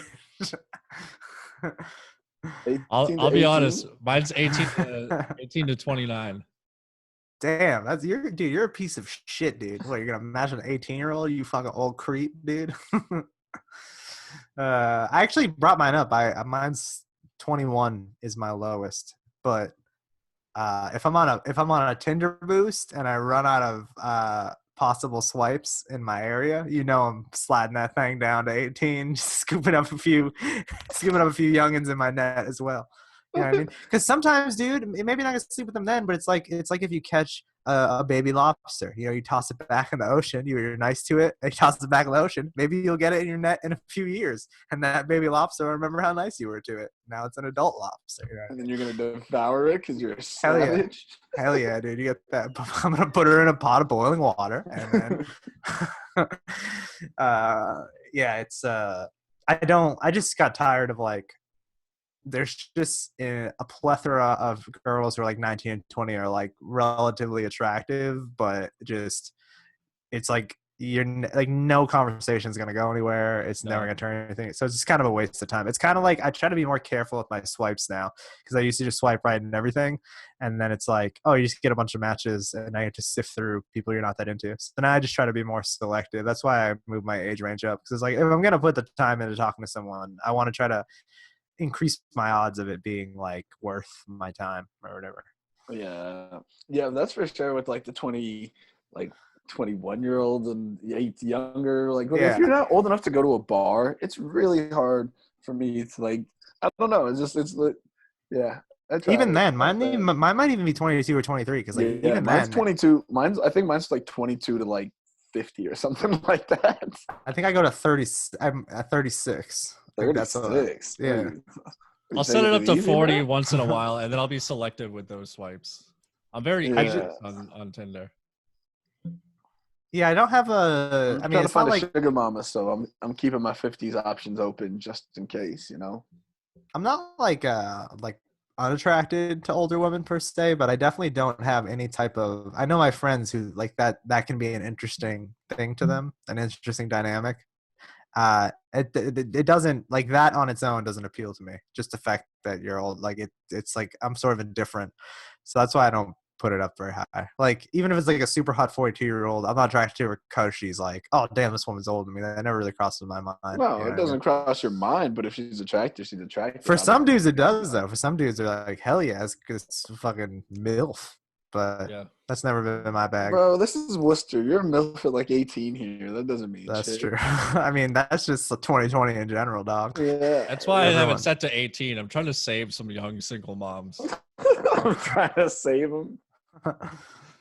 I'm out here caping for these teen moms. Oh, I feel like you're the version of the Worcester version of Tyler Perry, dude. You're caping for single moms. That's what you put as your Tinder bio. I'm the Worcester version of Tyler Perry. I never thought I was white until I didn't get that reference. Dude, I feel like I said some questionable things here. I hope no one listens to this. I got a rave review from someone that won't be named, but someone was not happy with something I said on an earlier cast. And sent me People are listening to our podcast? Somebody listened to our cast, dude. Sent me a text. Not happy about some of the things that I was discussing. So who was it? I can't talk about it. I can't even talk about it off the cast with you guys, but just let it be known. It was nothing to do with you guys, but it was it's someone that we not know? happy, dude. I just get too personal, dude. If people don't like it, I want to get personal, man. I try to get deep. I just try to be myself. You know, everyone else is out here. They got this fucking facade on. You know what I mean? Who is it, dog? Spill the beans. Up until a month ago, I was saying fakeade and not facade. But everyone's got this facade on, dude. I'm real. This is me, dude. I'm unfiltered. You know what I mean? Be real and tell me who said that. No, I don't name names. I know. I mean, I ain't 6'9", dude. Takashi. What the fuck? I ain't snitching. Dude. Just know people are listening, dude. For better or for worse, the Howard Stern effect. People are listening, even if they hate us. So. Thank you so much for listening or watching. I think most people are watching on YouTube right now. But yeah. I feel like I might have said some stupid shit on this one, but I guess who gives a fuck, dude? I'm going to delete my Facebook for good because then I'm insulated. No one can – if you have a problem with me, you have to just say it to me, which I like. I don't like having it like a Facebook where it's like, I don't know. I read shit that other people say, and I'm just like, are they talking about me? I don't know. It's like a vague thing, like subtweeting, bro. Are you one of those people that's like they're subtweeting me, aren't they? On both ends, I'll be like, is this person secretly hate me? Or then I'll see something that'll say like, and I'll like maybe like a tweet from a girl that's like, I want to fucking fuck blah blah blah. But maybe this is about me, but it's never about you, dude. No one even knows who I fucking am. Yeah, they got like thousands of followers and shit. Paul's like, no, this is straight to me, baby. Holla. Yeah, could be, dude. Who knows? Could be. But it's always weird when it's like a girl you haven't talked to in like 5 years, but you're like, it's definitely me. Yeah, I've no. been thinking about it this whole time. There's this girl who hit me up today. She was like, "Do you want to have a social distancing beer?" And this particular girl, every time we hang out in the past, even if we say like we're not gonna fuck this time, we're just gonna hang, it just always ends up like a fucking sitcom. It just cuts and we're both in my bed. And then she was saying like, want to have a social distancing beer? And I was like, damn, this is the perfect loophole for the bays to hang out with guys and not sleep with them. It's just like 6 feet away. Sorry. Yeah. Keep the mask on the whole time. No, I told her I told her how to record the podcast with the bros, dude. I can't be fucking. But I gotta be honest, if she was like, you want to fucking drink a beer, I'd probably been like, yeah, I got nothing to do tonight. So, rest in peace, dude. Yeah. Dude, the fucking online dating thing is even weirder now because I'm just not taking it super seriously. I'm just like answering girls' questions. You can't. It's going nowhere. Like I'll just talk to anyone about whatever. Oh, today some girl was like told me that she charges to hang out. She was like, I just talked to her for a minute, and then I realized that she was like she's trying to suck people down for money. And so she was said that, and I was like, oh, word. All right, that I'm not interested. Sorry. And she was like, so you sure you don't want to hang? And I was just like, nah.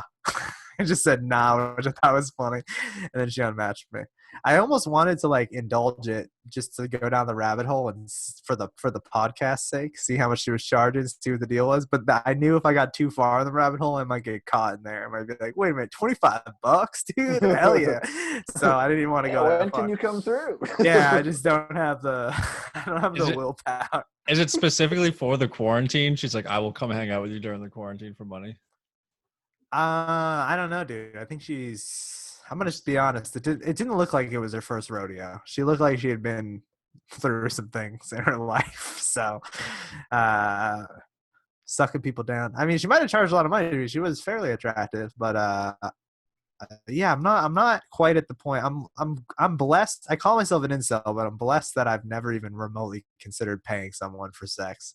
Yeah. That no matter how desperate I get, I feel like if you give me a few weeks under normal circumstances, like I could figure it out if I really just needed to fucking. I wasn't could bounce desperate, back. but I was in Amsterdam, so Yeah, Paul, you ever been to Amsterdam, Paul? I would get a hand jibber. That's it. I think I would just get a rub and tug. Yeah, like a nice lubed up hot oil rub and tug. I'd pay for that. But I just don't want to be in your orifices if that's your deal. And I get that might be seen as like non-woke or whatever, but like it's just my preference, dude. Like, most girls prefer not to have sex with me because I have a tiny penis and I'm emotionally unavailable, and I prefer not to have sex with girls that do it for money. It's just a preference. So it's just weird to me. Something about it just makes me uneasy about the whole thing. But I would get a nice rub and tug, I feel, if it was on the level. If it was You like, can get that from a massage parlor right now. yeah, but happy ending. Hey, it'll just get a crafty, right? That's what they're called over here, right? yeah, but I'm scared that she doesn't really want to be there. At least in Amsterdam, Shout you out to can be like, Dano. she knows that, like, I don't know. I just feel weird about. yeah, most of them are like independent sex workers. They don't have pimps or anything. Like it's like Yeah, kind I'd of rather a have normal that job. Yeah. than a fucking girl who's just like, I can't pay my rent and I was forced to move here, so I have to work in this fucking gross ass place. That's not good. I don't like that shit, dude. The red light's Get nice, off. but I guess there's other like districts where you can like that. The There's like a blue trans. light district. Yeah, there's like a gay district, like a trans district, but like they're all like the outskirts of town. I'd like to roll. I've role played once or twice, like escort scenarios. That's a cool thing to do. It's like the girl's like, I want to like pretend that this will go on. That's fun. That's a good time. You know what I mean? Because they'll get nice and dressed up, and then I get some like Monopoly money or whatever, or some fucking chocolate coins. And give it. That's what I want to do. Is I want to pay a prostitute in a bag of gold coins, like a fucking old timey pirate. It's like You're gold fucking bar. Ebenezer Scrooge. Yeah. They're not even Now real. get on your knees, you whore. You're paying her in Dave and Buster's tokens and shit. Yeah, well, I mean, considering the age of most of the girls I sleep with, I could probably pay them with Chuck E. Cheese tokens, too. Laser zone tokens, or the Chinese finger traps. Oh my Sticky, god. or those sticky hands. Have you ever done a Chinese finger trap? Is that a euphemism for sex?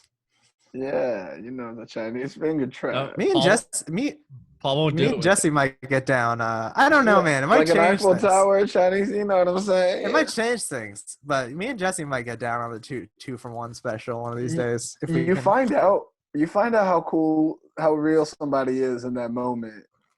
I just don't think. I think I'm too insecure. I think Jesse's gonna take his fat hog out of his pants, and I'm just gonna be like, "Well, this is like a cuck scenario now. This is weird for me." Why are you just looking at Jesse's dick the whole time? It's hard to miss, dude. So I've heard he's got a fucking one of those like water pump handles hanging off him, dude. He's just like, dude. Okay, this is what I've heard. I've heard rave reviews. I think having a big penis is cool, I'm not gonna say it's not, but sometimes it's overrated to a certain extent. Yeah, I would expect a guy with a big penis to say that, dog.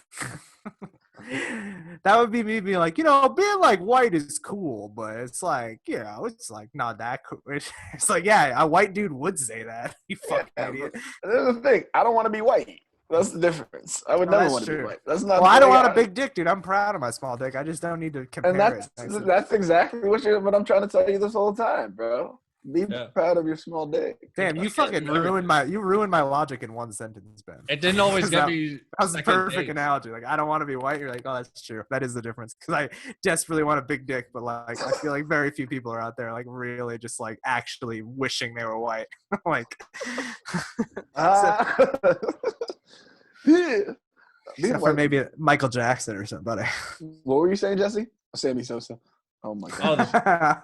How the big dick's not everything. Like, it never got me like a second date most of the time. Yeah, bro. Like, it's so overrated, right? Like, I don't know, man. I know you guys are so fucking piece of shit, dude. You don't even know. You should be grateful for that big dick. You just stare at that big dick every night, and you should fucking thank Jesus. If I had a big dick, dude, I'd already be famous, dude. I'd already be headline. Is that how you think that works? Yeah, dude. If I had that big dick confidence, dude, I'd be a Laugh Boston featuring right now during Corona. Why don't you just go, or you could just be Lee the Legend. What would you say your number's at, Paul? Do you keep track anymore? Like girls I've slept with? Yeah. Do you keep track? No, I would never keep track. I met a girl the other day that kept track.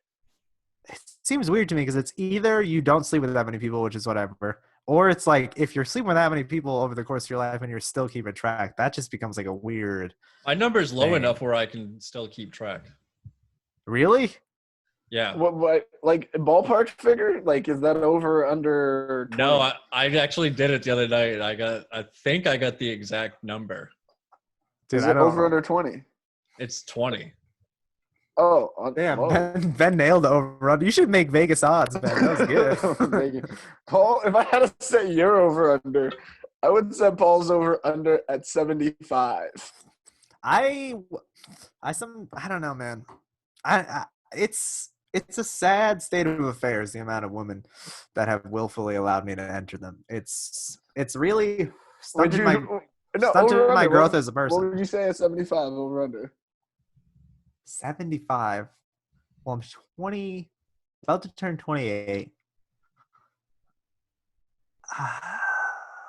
I guess under, but probably not by much. It's hard for me to believe that I've had sex with 60 women, but I guess I have. That's fucked. It's fucked up that like the amount of women I've sex with would be like the size of a class in like a small high school, the size of a graduating class. It's just like all of them lined up on the wide angle school picture. Be like, all right, all the tall fatties get in the back, and all the small skinnies get in the front. Trust me, dude, the back row would be a lot more populated than the front row. So I wish at some point that if I had like a thing like a wish, I'd want to see every girl I've ever had sex with lined up just to see if there's some in there that I was, because I know there's definitely some in there be like, oh, I forgot that happened.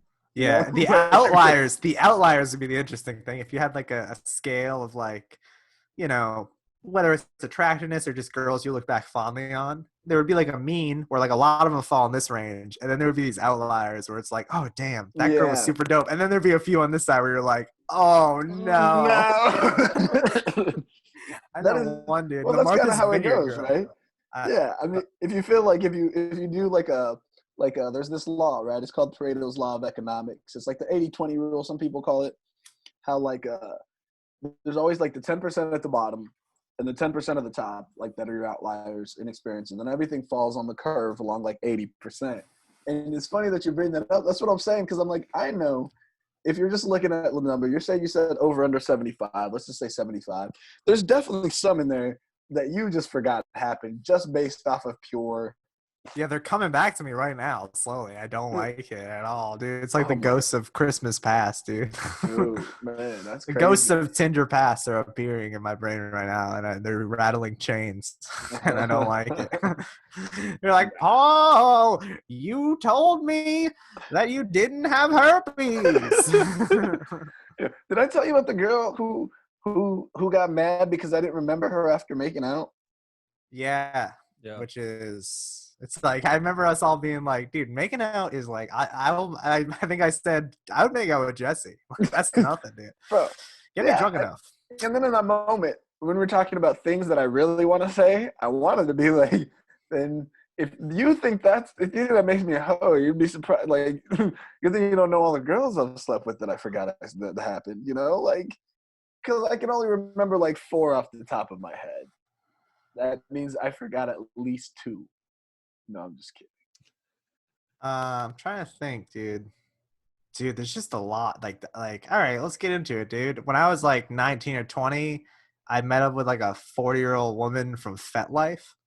And we went to, she had like a husband. The fetish website, Yeah. fetish And, community. yeah, she sucked my dick in a porta potty. And I remember being 19 or 20 and being like, dude, that's the thing is like my numbers are high because I'm a fucking weirdo. And like, if I want to find a woman to sleep with, I've gone through weird lengths. That's why I'm good at Tinder. So I've been doing this fucking girl. I fucked a girl off of FetLife. I fucked a girl off of 4chan one time. And that we fucking, 4chan, that's bold. yeah, we fucking an area code thread. We fucking Skyped, and then she was a real woman. And then this was the girl I went to Martha's Vineyard for. So I would fucking drive an hour and a half to fucking take a ferry to Martha's Vineyard, stay over how their opioid addicted father, who would pick me up at the ferry stop and hand deliver me to his daughter so I could have sex with her. Wait, you were 19 when this happened? I was pretty young, dude. I mean, I was doing a lot of weird internet sexing when I was fucking young. So did the dad know? I mean, probably, dude. But like, that's hilarious. As a father, could you do that? I thought, dude, the first time he picked me up. Give it to her good. You hear? Like, he picked me up alone one time, dude, and I was convinced that he was going to fucking like give you a talking shit, murder me, and just throw me in throw me in the ocean. Just no, you never see me again. How many times did you go down there? Like 4 or 5, I think. Yeah. And yeah, it was a weird time, dude. I met a lot of girls through weird avenues on the internet. Trying to think of I'm a girl on a hardcore message board one time, like a forum for punk music. I met a girl off there. I don't know. Maybe that's it. I'm trying to think of websites that I like met girls off of. But did you ever meet girls off of like a Craigslist when they used to have the meetups on there? No, but I did when I was in that period. I would like scroll it, and that one was weird to me because I was just like, first off, it's like 99% like fat 60-year-olds that like want to suck a 17-year-old's dick. And then on top of that, I remember going on the Craigslist personals a few times and being like, nah, this ain't for me. It was just too grimy. Even for me, it was too grimy. It always felt super creepy. Yeah, and total, like, if I was gonna murder someone, that would be a perfect way to just get them to come to my house. So I was always like, yeah. Yeah, had a lot of weird ones. I've only had one Tinder date. Like, I was on it for years before my last girlfriend. That's crazy. And it was right after I broke up with my girlfriend just now. That's insane. I've been on so fucking many. I've been on ones that went fucking abysmally. I went on ones that went way better than I could have ever imagined. I've been on weird, fucking super weird ones. Here's a fucking weird one. This will be a great story to tell, dude. This is gonna fucking be so bad. There was one girl off Bumble, like, was it after I was single or was this before I dated my last girlfriend? She was like super shy to the point where she fucking like couldn't, like, she walked into the restaurant that she was supposed to meet me at, and then she walked out, and I automatically assumed she probably just thinks I look beat as fuck and she's like out of this. But then she like called me from down the street and she was like having a panic attack, and like the simp I am, I hung in there for like a half an hour trying to be like, word. And then eventually I think we like hung out and walked around town for like fucking an hour or something. And then it just got weird. It was just fucking weird. Dude, she like was so fucking weird and anxious and super fucking weird to the point where I was like, is someone like has a gun to your head forcing you to be on this date? Like, why are you here? And then she tried to message me again in like a week, and I just blew it off because I was like, this was a huge headache to deal with for like absolutely nothing. So that was a weird one, dude. Just have a girl walk in, look at you, and then just turn around and walk out of the restaurant, dude. I mean, imagine, dude. Man, that's all What'd right. you guys That's talk about on your walk? Dude, she was like kinky as fuck too. She like wanted like a weird relationship. It was so fucking weird. But then she wanted me to like commit to only doing it with her. And this is like the first date, and I was like, "This is dude. Like, I'm a freak, so I'm intrigued, but I don't think I can get involved in this. This seems like a lot." Yeah. What did you ask, Jesse? Did you ask something? What you guys talked about? Oh, I don't even remember, dude. It was fucking like pulling teeth. It's fucking terrible. God. Yeah.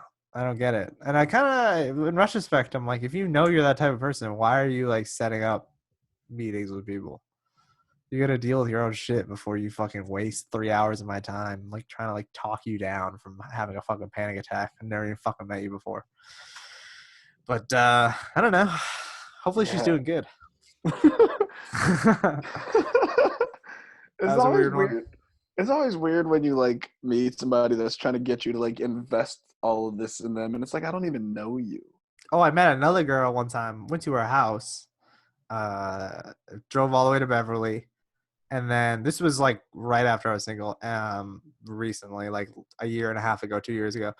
And then we hung out at her house. We like washing some shit, and she reveals to me that she's like currently going through a divorce, which was interesting enough. And then she's like, "Yeah, so like my husband is like transitioning, so that's like why like we're getting divorced. There's like a lot of issues in our relationship," which I just thought was like super like interesting. Just to be like, damn, what a fucking be married for a few years and then your partner's just like, actually, like I'm trans and this isn't gonna work anymore. And then I found out that she knew Sean Connolly, and then she didn't want to have sex with me anymore because we had a mutual friend. and then I just had to go home, and I was like, Sean Connolly fucking cockblocked me. I don't think she's gonna fuck me anyway, to be honest with you. But she's like, I'm gonna tell you this really deeply personal stuff about my relationship, but we know one person. This is gonna work. So hopefully that girl's doing good too. She was going through some shit. A lot of weird ones, dude. Super weird ones for sure.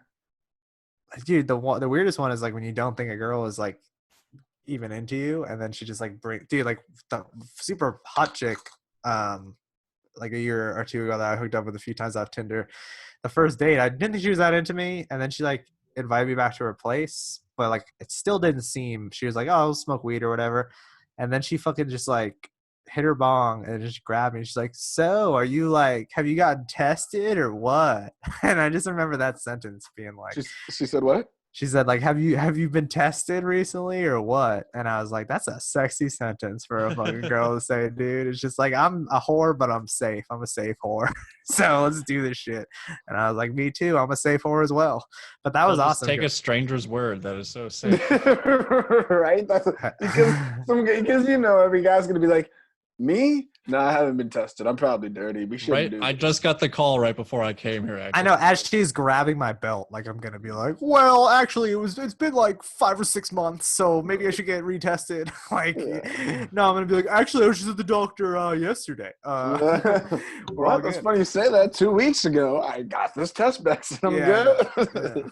Yeah. Oh my gosh, that girl is still on my thirst trap on Snapchat, and I wish she would message me. I wish she would message me and say I look good. But what are you gonna do?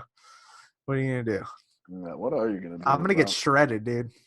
No, I'm not gonna get shredded. I'm just gonna get like beefy. I'm gonna get beefy as fuck. All right, Paul, but we'll revisit the issue in like a week.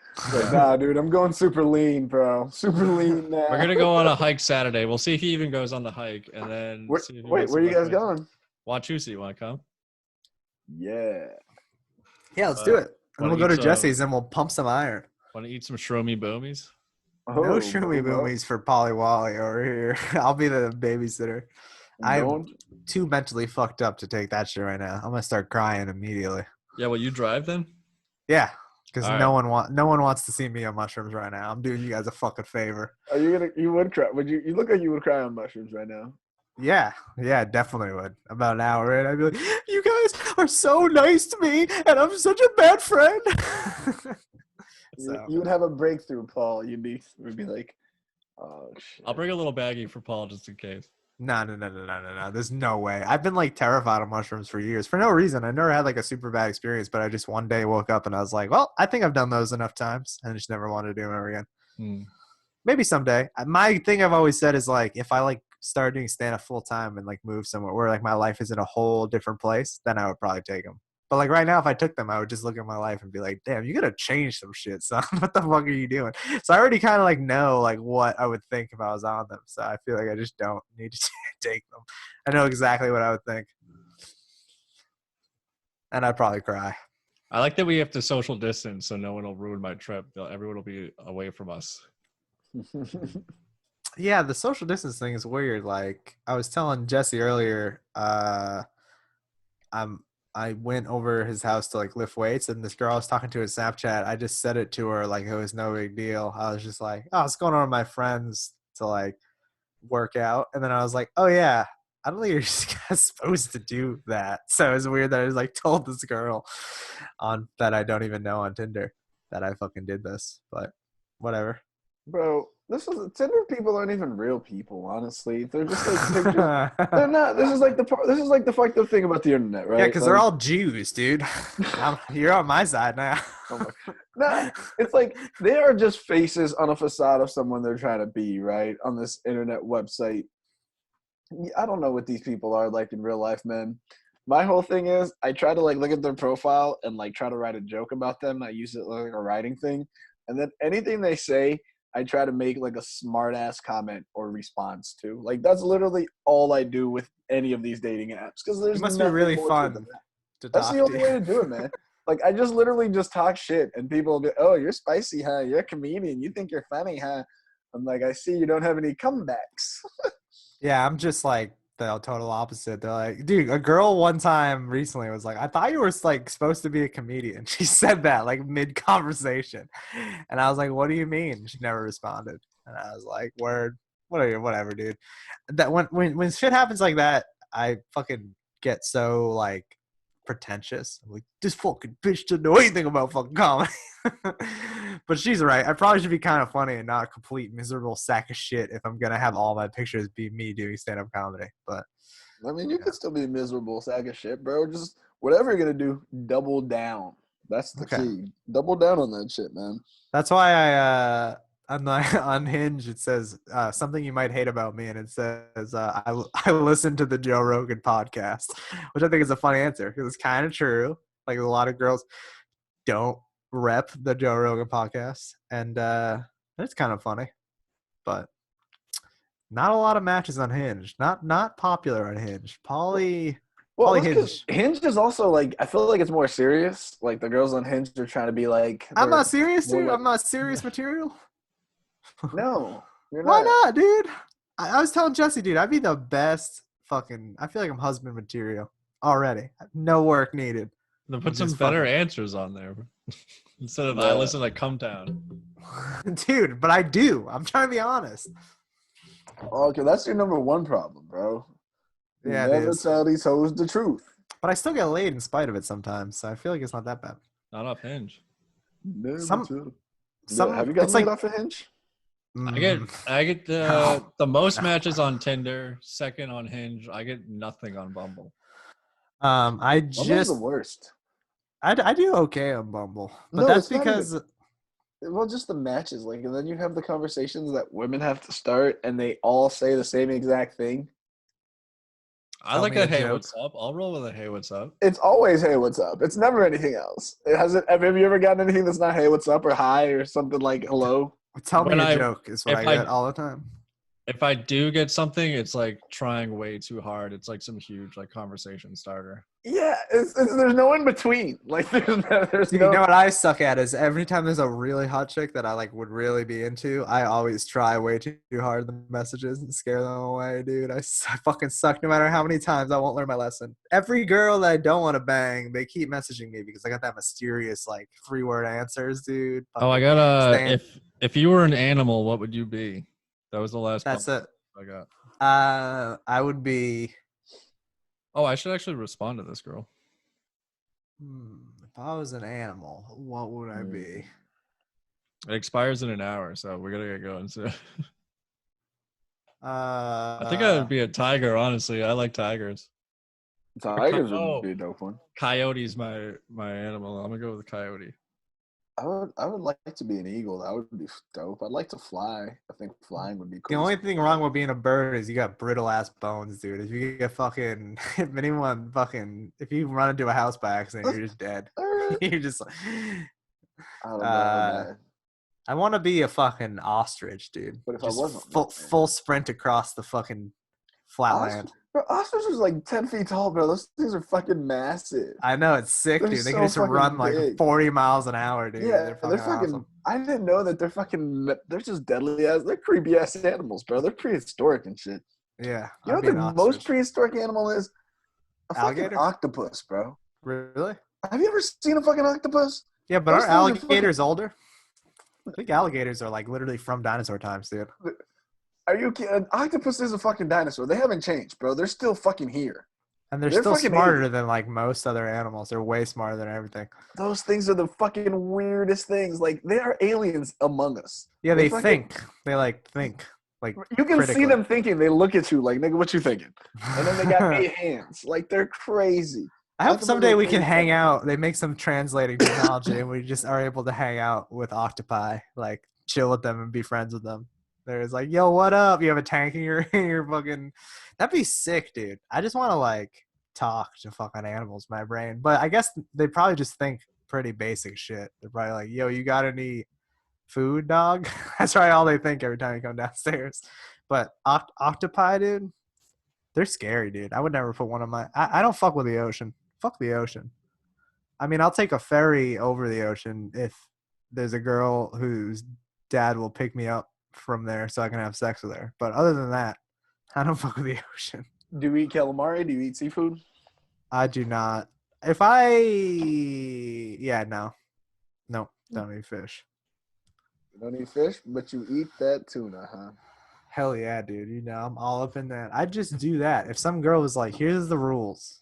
You're just going to eat me out and nothing else is ever going to happen between us. I'd be like, if she was hot, I'd be like, I guess. I won't go out of my way to do that all the time, but like, that sounds all right, dude. What's the farthest you're going to drive for that? For that, half an hour.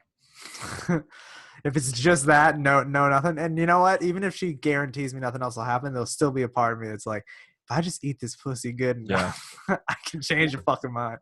What is the furthest you've gone to have sex? The Martha's Vineyard is close because it was like an hour and 15-minute drive plus a ferry trip. So that was pretty far, dude. I think only an hour for me. When I was like 19, the same time period, I definitely did like a 2-hour Connecticut trip once or twice to have quiet sex like in the living room of a girl's house while her parents were sleeping in the next room. Dang. You know what's funny, Paul, is I hear your stories and then I realize like I truly am a savage and I never realized. Why? I don't know, because I was just thinking a lot of these questions and I'm like, holy shit, like I never, like when I got to college, I had never smoked weed before. And so I always thought of myself as like a goody two-shoes.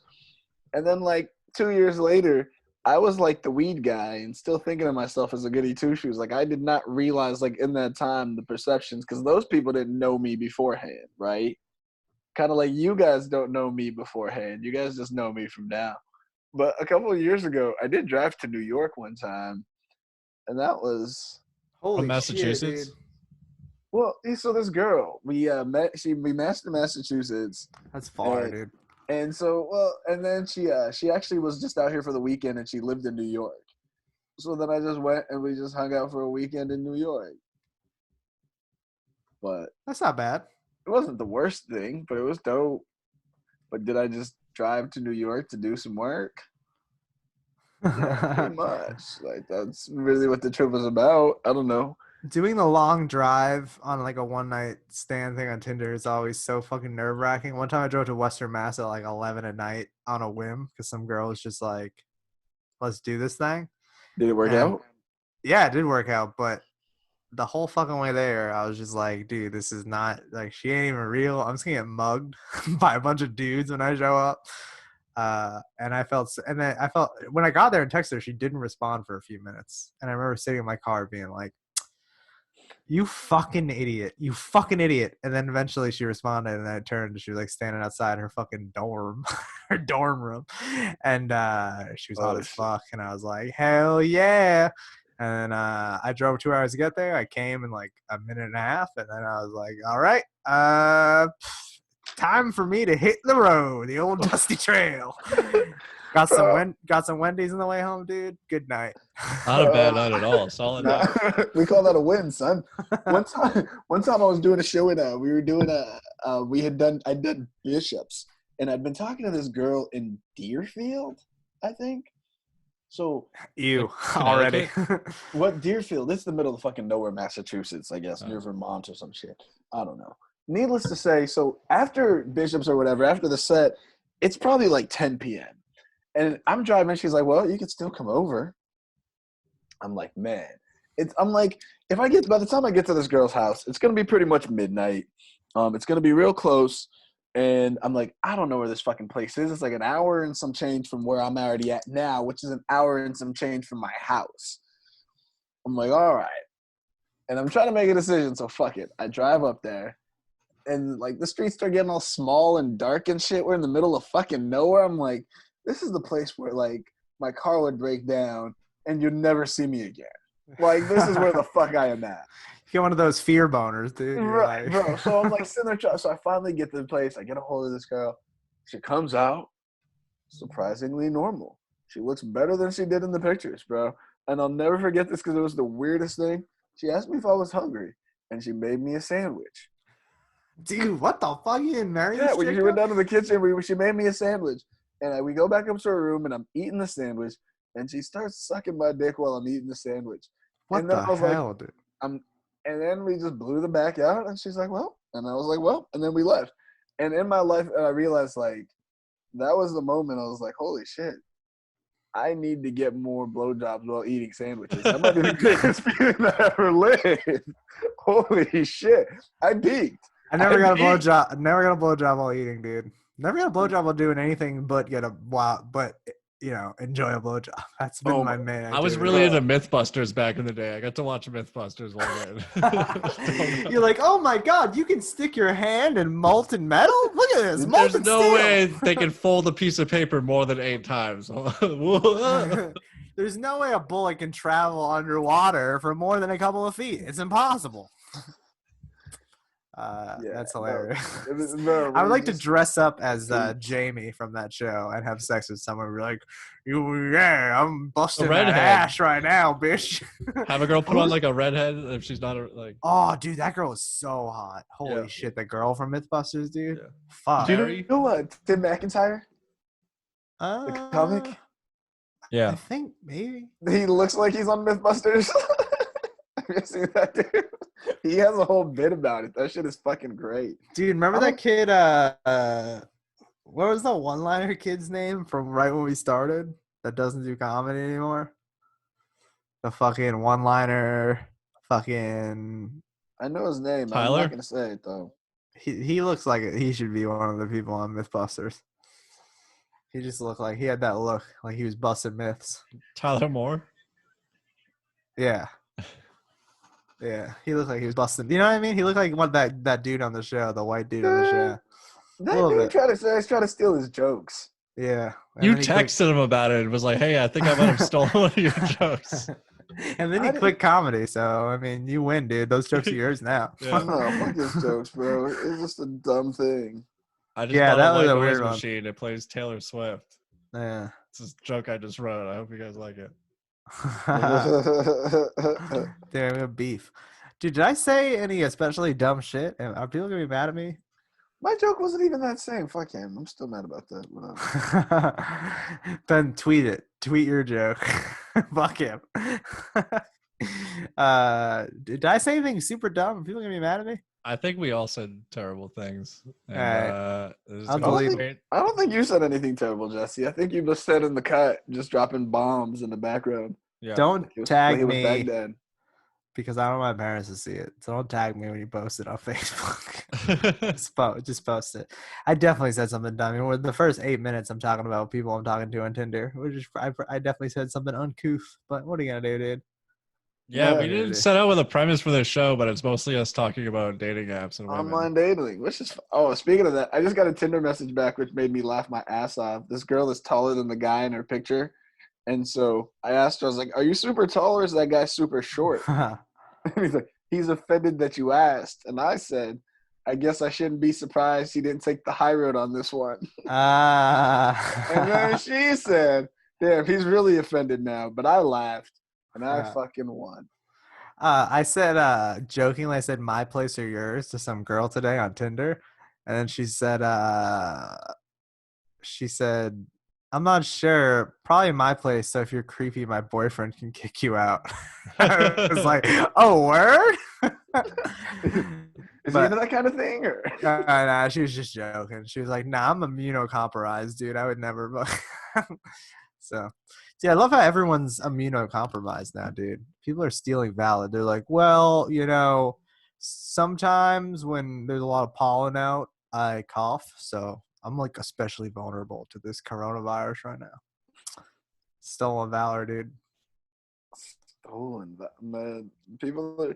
Are people really faking illness to get corona sympathy? Is that what people are doing now? I don't know. I think it's like, if you're a hypochondriac about certain stuff, I can see why some people could convince themselves that they're like extra. They're like, well, my dad died of lung cancer, so I'm basically I've been stealing employed people's valor. I've only been working for like this week, and I was collecting for like a month, and this whole week, every time a maintenance guy will be like, yeah, this whole thing's fucking crazy. Those people just like sitting on their ass every day, fucking doing nothing. I'm just like, yeah, dude, me and you though, we're out here we're grinding, hustling, grinding, making money, working hard. I'd never fucking collect unemployment. Oh, you fucking pieces of shit. Like, meanwhile, for the last 4 weeks, I've just been like playing PlayStation, hitting my ball, getting paid $600 a week from it. But fuck it, man. My favorite thing is to say, I always tell people like I'm following the president's orders. I'm just like, it's just funny to be like, look, the president told me to wear a mask and gloves. You gotta listen to the president, am I right? And then people will just be like, I guess. Like, people are so uncomfortable to hop on board when you frame it as if Donald Trump personally asked you to take precautions. People all of a sudden are like, I mean, I'm more like listening to the scientists. I'm like, yeah, but it's like the president's orders. You got to listen to the president. I mean, people just get so fucking weird about it. It's very funny to me. This is a funny time. It is weird. It's actually not funny at all. It actually sucks dick, dude. Every day I wake up and I'm like, yeah, I'm still in this fucking fever dream. Yeah. I'm literally convincing myself that I'm making this all up.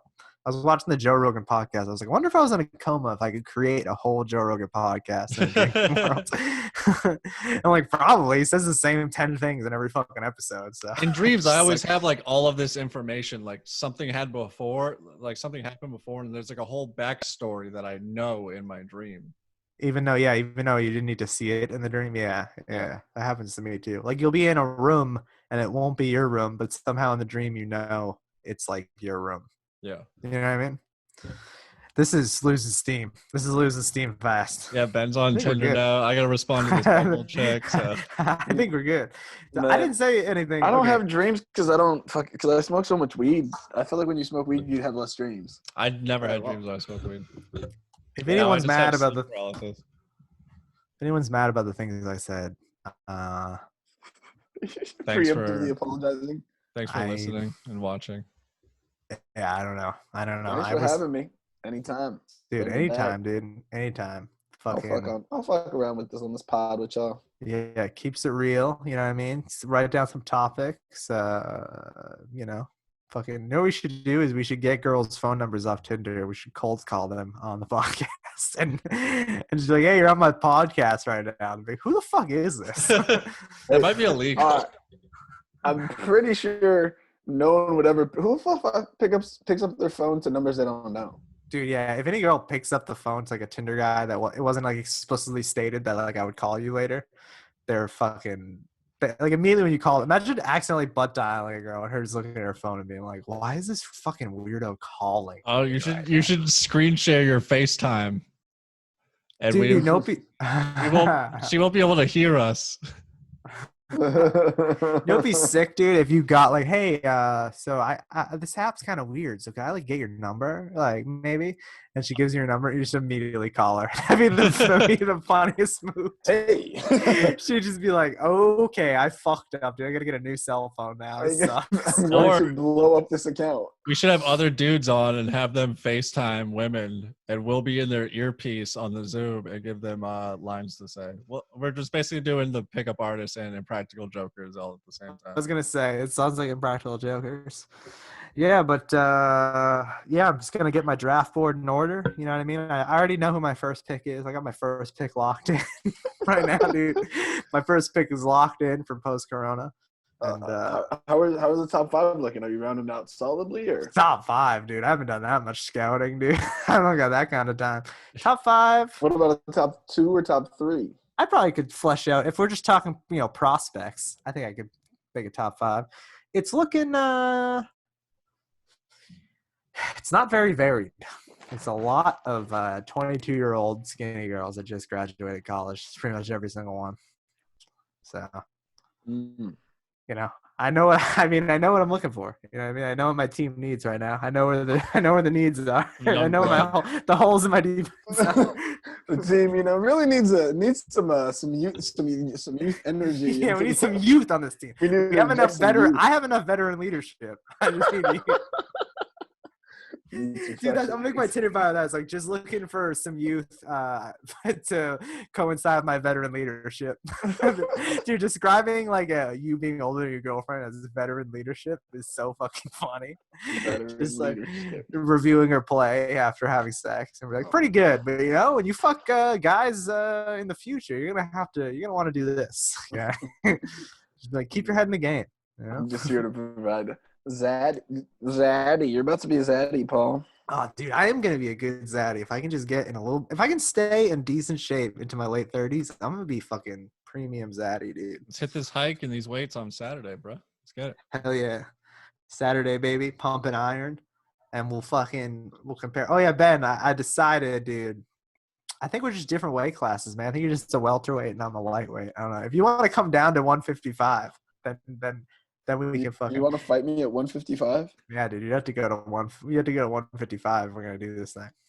How much do you weigh right now?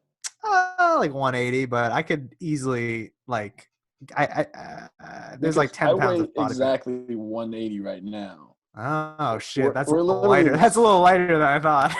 I was hoping you wouldn't be able to get to 155. This is my whole plan. We can wrestle, dude, as long as you don't fuck me. We're in the same weight class, so anytime you want to, if you want to wrestle, if you want to box it up, if you I'm down to wrestle and then do like that thing where you don't actually hit each other, but it's like if you get them in a good position, you kind of just showcase that if I wanted to, I could beat the fuck out of you. I don't know if you've ever seen like MMA fighters. You guys should slap box in my backyard. Dude, Ben would fuck me up at slap boxing. Real easy. He's got reach. He's got strength. He's got athletic. You've just been talking about this for like 2 years. For as long as I've known you, you've always wanted to. You've been like, man, I'd fuck you up. I think I could take you. We can wrestle. I'm like, cool, dude. Let's wrestle, dude. Let's wrestle. Let's slap box. Let's go with it. I can't slap, but you'll fuck me up at slap boxing, dude. You have an advantage in wrestling because I'm all limbs. So for me wrestling. But I'm still going to wrestle the shit out of you. I know, it's not that I have an advantage in wrestling. It's just like it's the least disadvantaged out of all the different. But the thing is, Paul, like whatever we do, you're at a disadvantage because I think that I'm in better shape than you, and I think that you'll tire out quickly. Dude, I got that desperation, dude. I got that fucking. I can dig deep, dude. You Yeah. back me Okay. against the wall, I'm like a wild animal, dude. I froth the mouth. I froth the mouth. You know what happens after wild animals start frothing at the mouth, Paul? They get put down. Yeah, that's.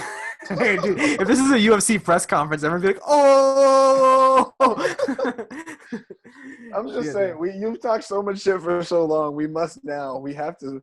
Yeah, I was thinking about it today, and I was like, dude, I have cashed. I have written a check that my butt cannot cash, dude. You gotta do it for the Patreon.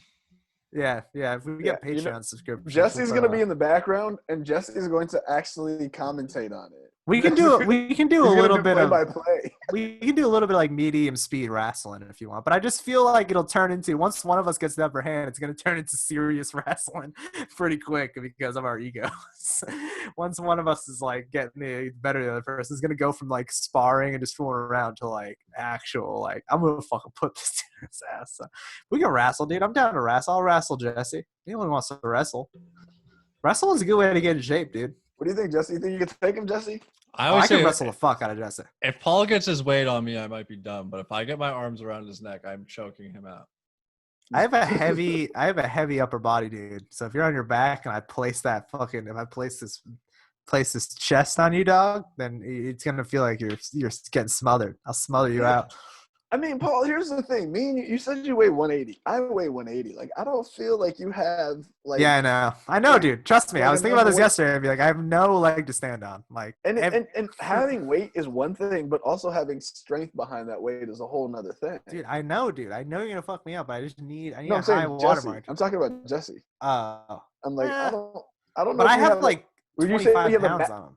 Who has a bigger strength advantage, though?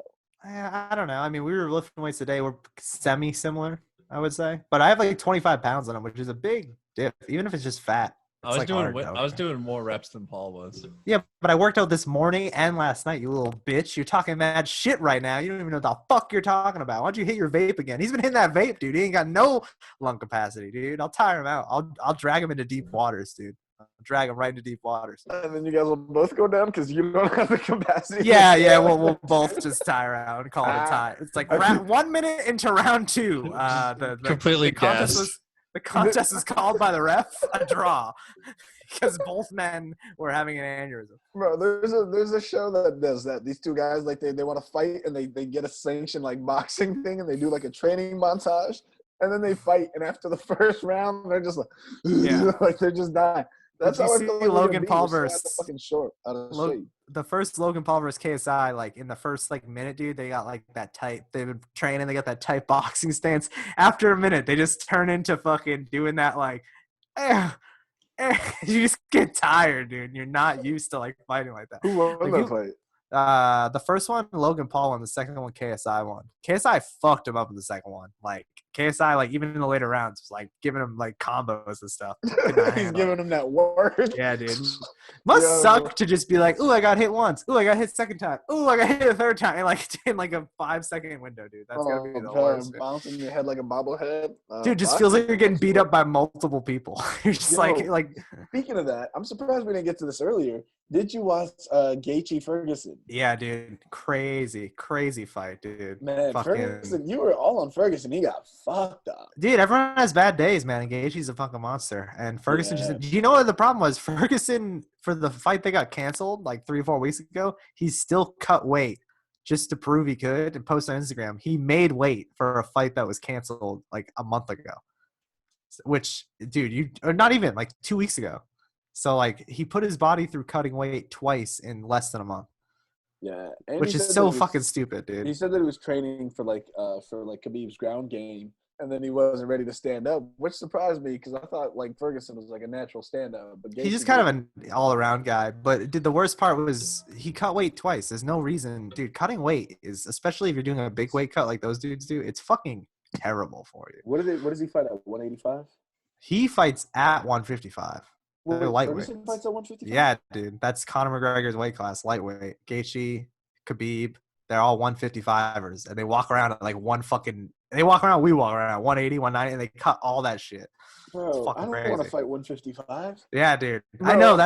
Jesse would be the perfect UFC fighter. He walks around at 155 right now. He could cut to 145 easy. He No, could Jesse would have to kill cut to like himself and make 135. And Jesse, in 135, dude, if you like had training and shit, you'd be a big motherfucker in 135. I would look anorexic at 135.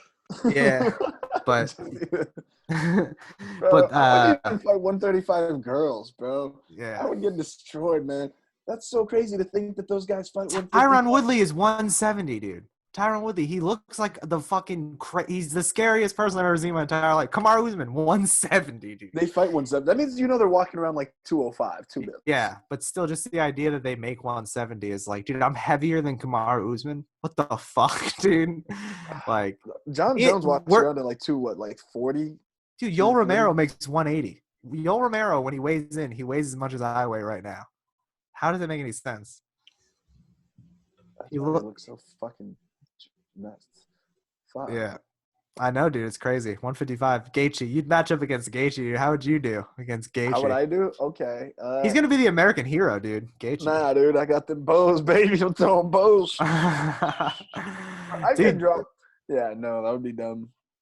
After this, I might pick up, like, if when the quarantine's over, I would love to pick up jiu-jitsu or kickboxing or something. It'd just pick be up sick. Muay Thai. Yeah, I know. Just lose that weight. It's good I cardio. want to do Muay Thai. Yeah, kicking that bag, dude. All right, let's we should all join a Muay Thai class group once this Dude, happens. Jesse has a fucking punching bag at his house. We can just do some jab cross hooks. Get the fucking cardio going, dude. That's the thing, Paul. You don't commit to anything. Yeah, I know, dude. So we can just go half-ass. Talk to every girl I've ever dated, dude. All right, everyone knows this. All right, Jesse. Me and you are gonna do Muay Thai. Paul's gonna join us for the first week before he gives us. Let's all choose a different martial art and then have our own tournament. Paul's gonna have no excuses. He's gonna be like, "I stopped mine 6 months ago. This is not fair." That you guys. Nah, dude. I'm feeling good, dude. I fucking worked out like 4 times the past 2 days. I'm on board, dude. I got nothing else to do except work and then work out. I'll do it tomorrow, dude. Let's go to Jesse's tomorrow and pump iron. I'm down. I ain't scared, dude. I ain't scared of a little soreness, dude. Good. I want you to be sore. I like being sore, dude. I bet you do. I like it when Daddy makes me sore. Dude. That was another thing P. Diddy did on YouTube. He called some dude Daddy when he was drunk on this TV show. You guys seen that clip? No. Oh, dude, you gotta look it up. After you get off YouTube, P. Diddy Daddy. And it's so fucking funny. And all the rappers at the table are looking at each other like, what the fuck is going on? Is on Drink Champs? Yeah, dude. And P. Diddy, it doesn't sound that good. Except I think he's saying it like Theo Von says it. He's like, "What's up, Daddy?" Yeah. But when P. Diddy says it, he's kind of drunk, so he's like, "Oh, what's up, Daddy? You look good, Daddy." He like says it like that, and then everyone at the table is like, "What the fuck is going on right now?" It's a weird clip. It's a weird clip, dude. P. Diddy gets a lot of heat from the internet, dude. There's a lot of people who are suspect of P. Diddy. There's a lot of suspect people on the internet, bro. That's true, man. The internet sucks. If it was a place, like Dave Chappelle said, if the internet was a place, I don't think I'd want to go there. Yeah. Yeah. All right. Just watching random naked women all the time. This has gone too long. 2 hours is too long. No one's ever going to listen to this. And all the worst shit we said is in the first 10 minutes. So this is going to be great when this comes out. I'm very excited for people to listen to. Oh, man. Ben's getting really, like, heartfelt and vulnerable and, like, talking about his friend. And then I don't know where the fuck we went after that. Yeah, then immediately I'm like, yo, so this fucking transgender girl fucking messaged me, dude. You think it's weird or not? And Ben's like, would you? That's our conversation 8 minutes in after Ben like had a heavy moment. But you know, that's what you get here at the pod, dude. Well, that's what you got to do. Sometimes, here's my thing. I'm trying to be real. It did happen. I did have these thoughts. I'm supposed to be ashamed, dude. I'm supposed to be ashamed of these things. When things get too heavy, you got to bounce back. You know, you got to go in heavy and bounce back. It's too much. I can't. You know, I got to bounce. Took an L, but today I bounced back, dude. Big Sean. Shout outs to Big Sean. All right, let's get the fuck out of here. It's been real. Hell yeah. Until next time. And hit us up if you want to fucking work out tomorrow, dog. Or definitely Saturday, if not tomorrow. What time do you guys work out? Just tomorrow night. It's up to Jesse. I get out of work at 4, so like 5 or 6.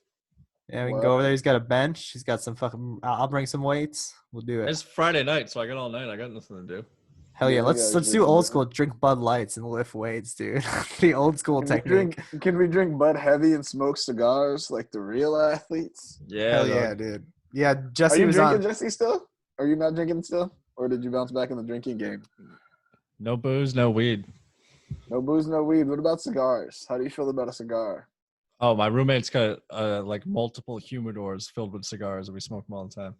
Yeah, let's buy a few perfect. cigars of your roommate, dog. Yeah, Yeah, let's fucking just get fuck with down. some. Yeah, I mean, I'm gonna be drinking Bud Heavies with my cigar because that's how I like to get down. But I'm with it. Hell yeah, get down, get down. Let's do it. Cool. Oh, Well, shit. thanks for listening to the fucking Lonely Man's podcast. We're all very lonely, so slide into those DMs and offer to suck. And let's get this bread, everybody.